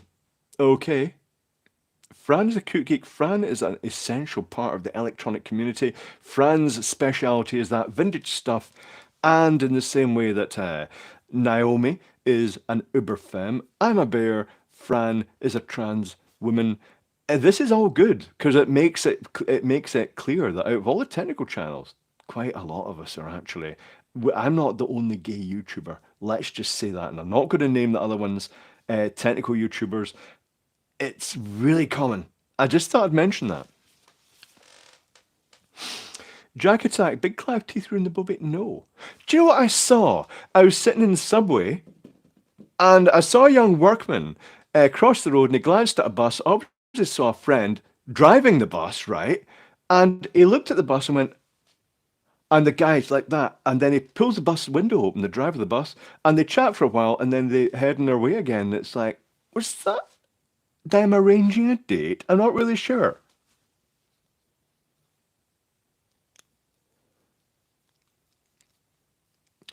Jonathan Hughes, that's a complex question. Is Fran male or female? Not making fun. To be honest, if I have to be absolutely honest here, you'll find that a lot of people who are technical, a lot of people on the autism spectrum, have an indecisive gender. I have no desire to breed. I have no desire to have a family. I have no attraction to women sexually. Um, there just seems to be a whole layer that it's not. The whole thing about male, female, I don't think that applies. From what I've seen, I think it does cover a spectrum all the way through, and some people just end up in the middle of that with a mixture of both male and female. It's just, I think that's ultimately what it is. I think it's just certain elements of. Uh,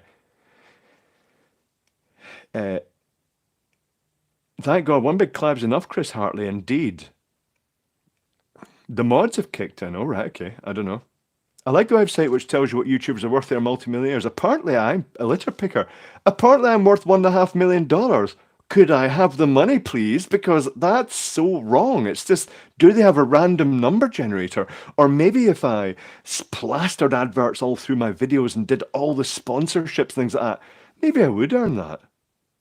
Maybe I should be more Electroboom. No. I was discussing this online with some other YouTubers and Dave as well. David EV blog. Neither of us puts adverts in the middle of our videos, the video adverts, because they're annoying. They really disrupt the flow of the video. Brian Rutter, I don't mind if people are gay, straight, bi, trans, pan, as long as they're not arseholes. Yes, arseholes are annoying. Social Blade, yeah, thinks I'm a millionaire probably. Most of them do. I'm not.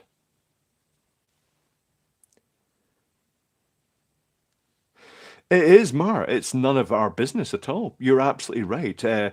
But you know what? Fran is doing a huge thing for other people in the same situation. That's all I'm going to say.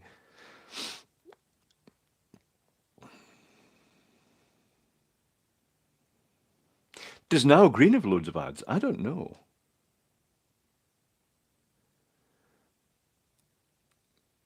Mm.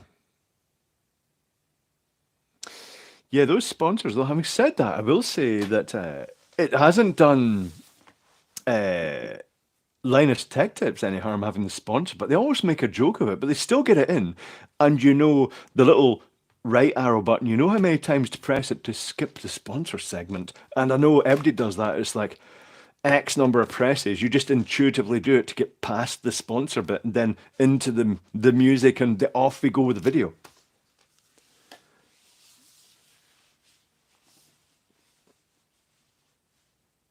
When could you do a capacitor resistor overload video? Well, I've done them in the past, Andreatis. I made a mess of my bench big time. I blew up so many of them. Linus Channel is a disgrace these days. I thought it was fine. B2311E. It's certainly how look at the best thing about the Linus Tech Tips channels is Linus is the one who gets who basically makes it happen. Because if it was left as geeks, nothing would happen because they'd just be tinkering with stuff. They wouldn't be making videos. They'd just be building computers. But the fact that he's made it commercial means that those geeks now have access to millions of pounds, millions of dollars worth of equipment, and it just scales it up. It's just gone loony these days. It's quite good. Uh, YouTube Premium was sick of ads. That's a good choice as well, Smidge 007. Like the April Fool's video, I don't know if I saw that. Scruff is great. Scruff is great.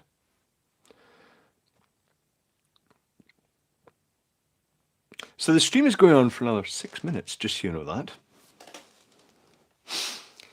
Is there anything in your past you regret now, Arion Llewellyn?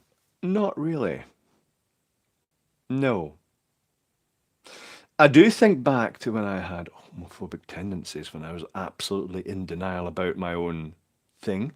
But to be honest, I didn't target anyone with that. I don't know.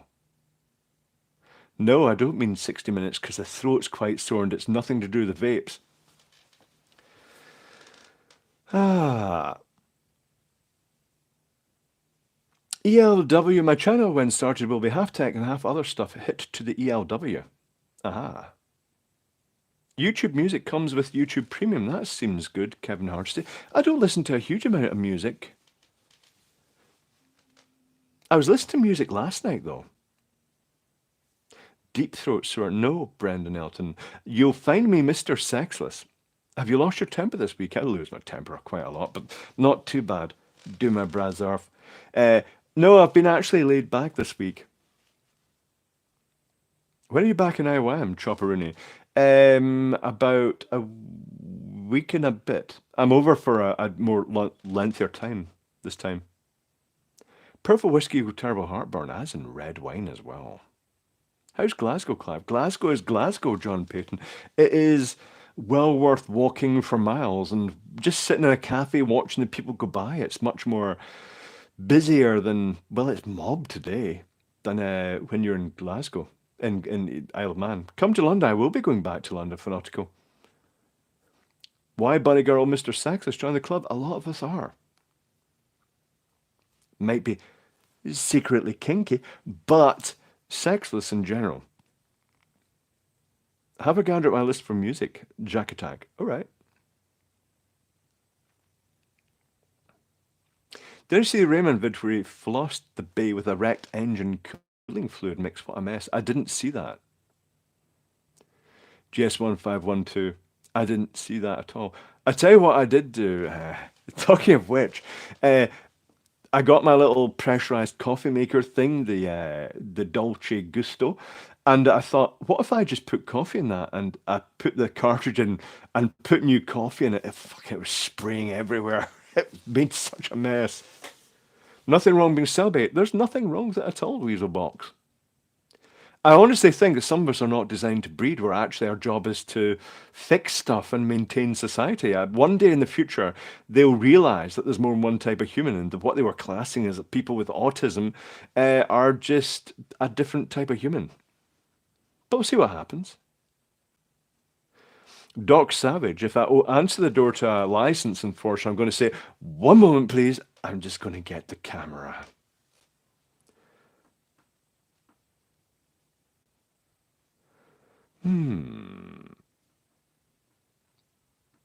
DCL on ads, save all your kisses for me, save all your kisses for me. I remember that song. Not my thing, though. You never see a Strano in Glasgow, they eat them. Matt England. Do you know the foxes are so tame now, they just wander around when you're actually walking down to Asda here. There are just urban foxes everywhere because people are feeding them. Still need to breed fixers. They happen automatically, Jack Attack. It just seems like a fixer gets thrown into the mix. A natural-born engineer just gets thrown into the mix automatically by nature. If you have a family, a large family, 6 kids, one of them will probably be a fixer.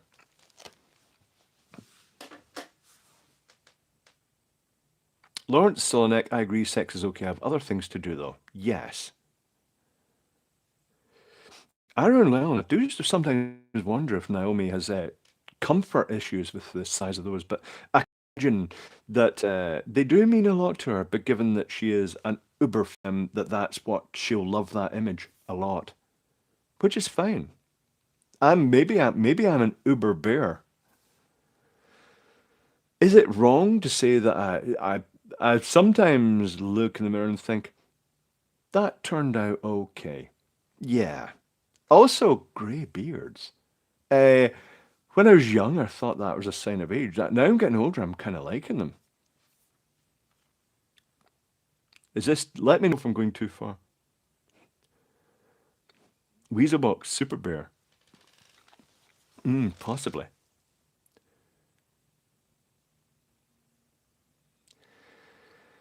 Ah, you made the mirror? What? Yes, James Speakman. So the stream will shortly be coming to an end within the next minute, I'm afraid. But I'll be back next week. And we shall see. Should NBC to Glasgow apartment? That is an impractical, Fama, for many reasons. Better going over to June's place and trashing it instead with, like, surströmming and things like that. CowardTim.com, mine's turning grey, my beard that is, and they go grey in different ways. Some of them go salt and pepper, some of them actually go grey at the back, which means the bottom of the beard comes out as grey, and other ones do this stripe, but sometimes the white stripe's in the middle, and sometimes the white stripe's at the side. It's very strange. Humans, weird. We're weird. This is good. That's the best thing about humans.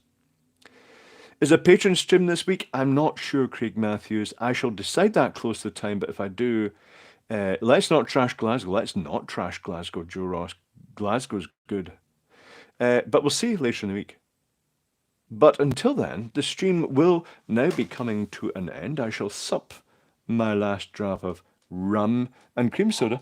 And then go and have a bite to eat. So I shall see you next week, and I'll be releasing videos as normal during the week. So see you then. Have a good week. Awkward moment.